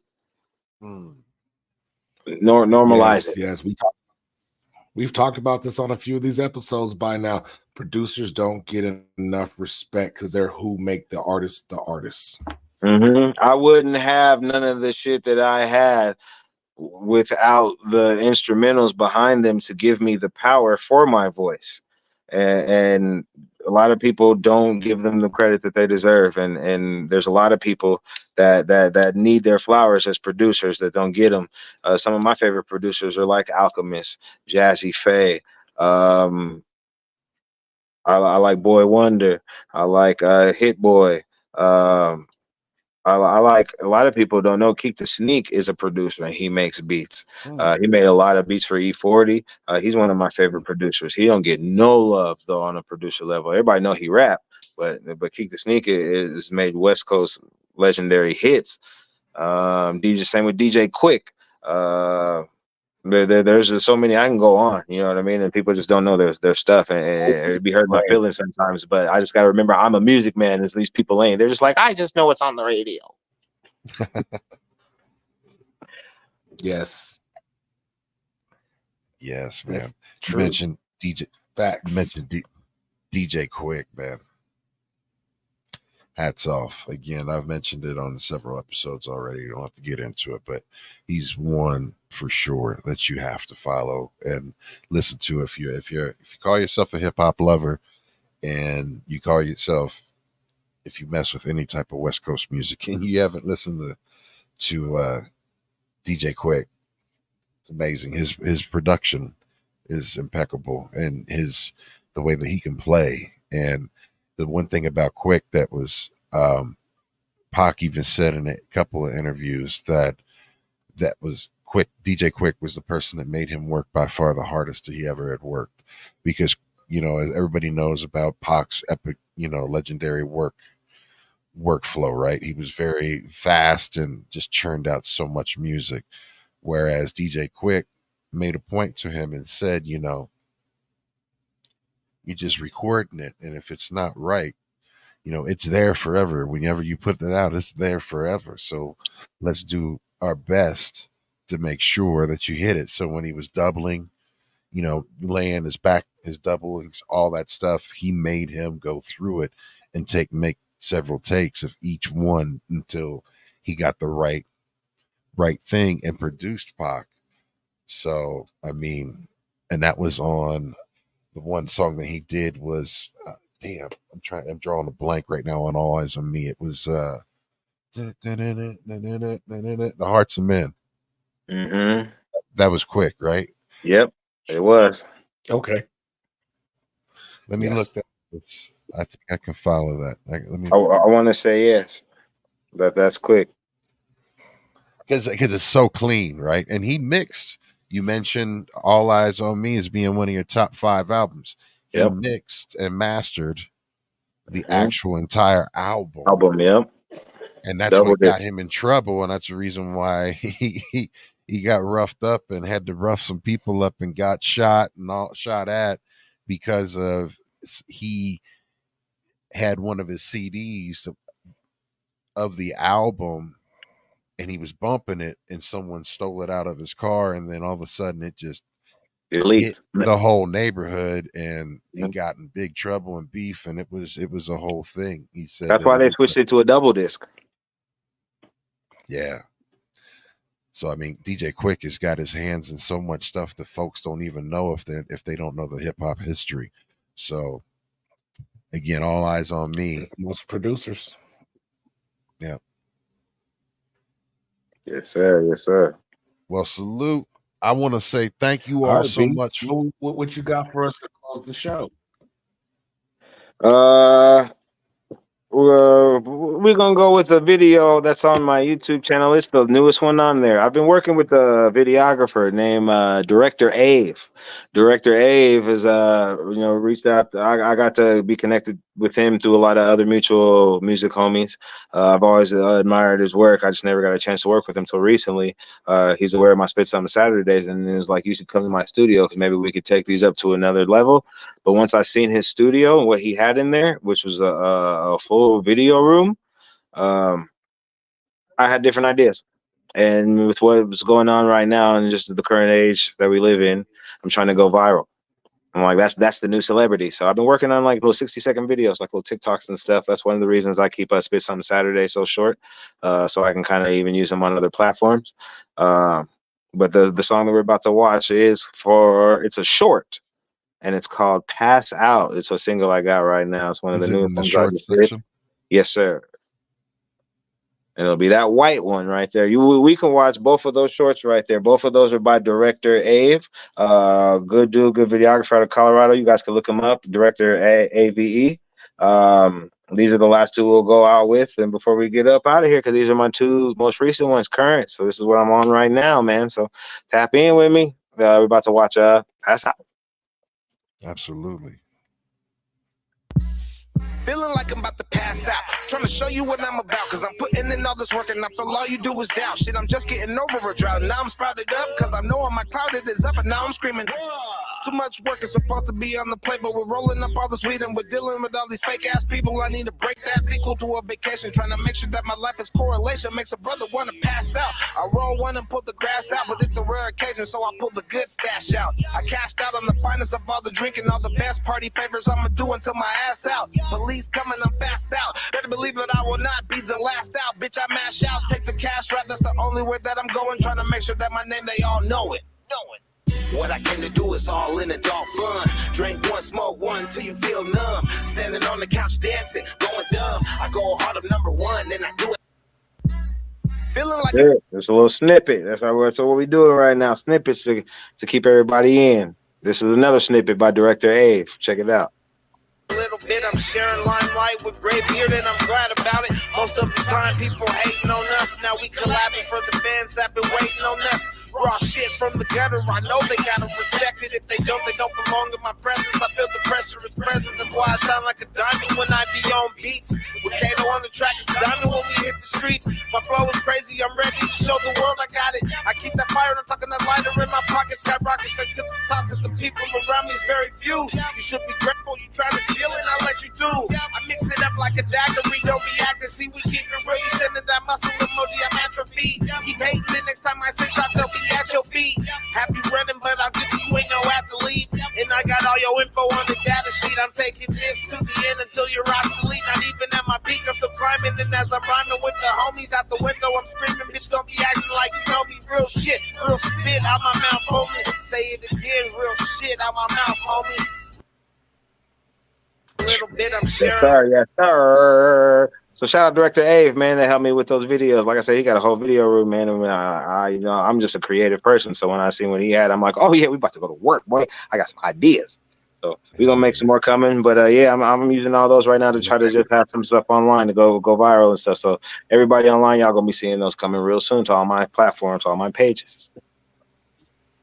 Absolutely. Well, yo, Albeez, I like it.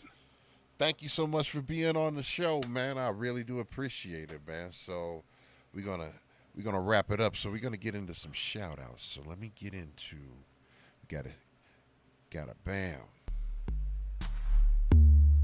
So shout outs, Albeez.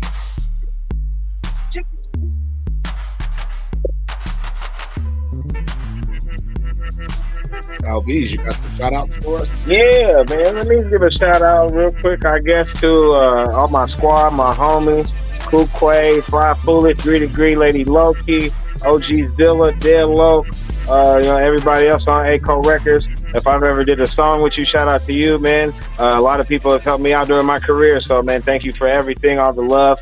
If you haven't heard of me and this is your first time, please look me up, follow me on everything, man. This is what I love to do, man. So I promise that I'm going to continue to entertain. As long as I'm breathing, thank you to Boogie, thank you to Weez, thank you to Fresh for having me on the show. Y'all stay tapped in with them. And, man, we're going to keep it growing and glowing. And shout out to everybody in Colorado that's making moves because, Colorado next. Colorado versus everybody. Yes. Yo. And, of course, Big Weez. Shout outs. Keep it short tonight. Shout out to Albeez. Shout out to the whole ACO record. Can't wait to get back in the scene and start seeing y'all live again. I'll be at the next show, guaranteed. Absolutely. Well, yo, I'm just gonna keep it short too. Positivity, perseverance, keep it pushing. Much love. B-Boys Underground, episode number 6 in the books. Albeez, much love to you. Thank you to G Fresh. Thank you, of course, Big Weez, for hooking up, linking up. Albeez, I look forward to linking up with you. Looking forward to next week. Next week, 9 p.m. Eastern, 8 p.m. Central, 7 p.m. Mountain, 6 p.m. Pacific. We got the one and only, not exclusive. He changed his name, and his name is Big Weez. Isaiah Ali. Yes. Isaiah Ali, y'all. So be on the lookout for that one. That's coming up next. And then the week after that, we got the one and only out of Denver, Colorado, Graybeard. Just keep locked. We've got it booked up. All the way up to the season finale. It's in there. It's in there. You got a little wizard in there. I see you. Oh, man. Yo, much love to each and every single one of y'all. We are B-Boys Underground forever. Much love.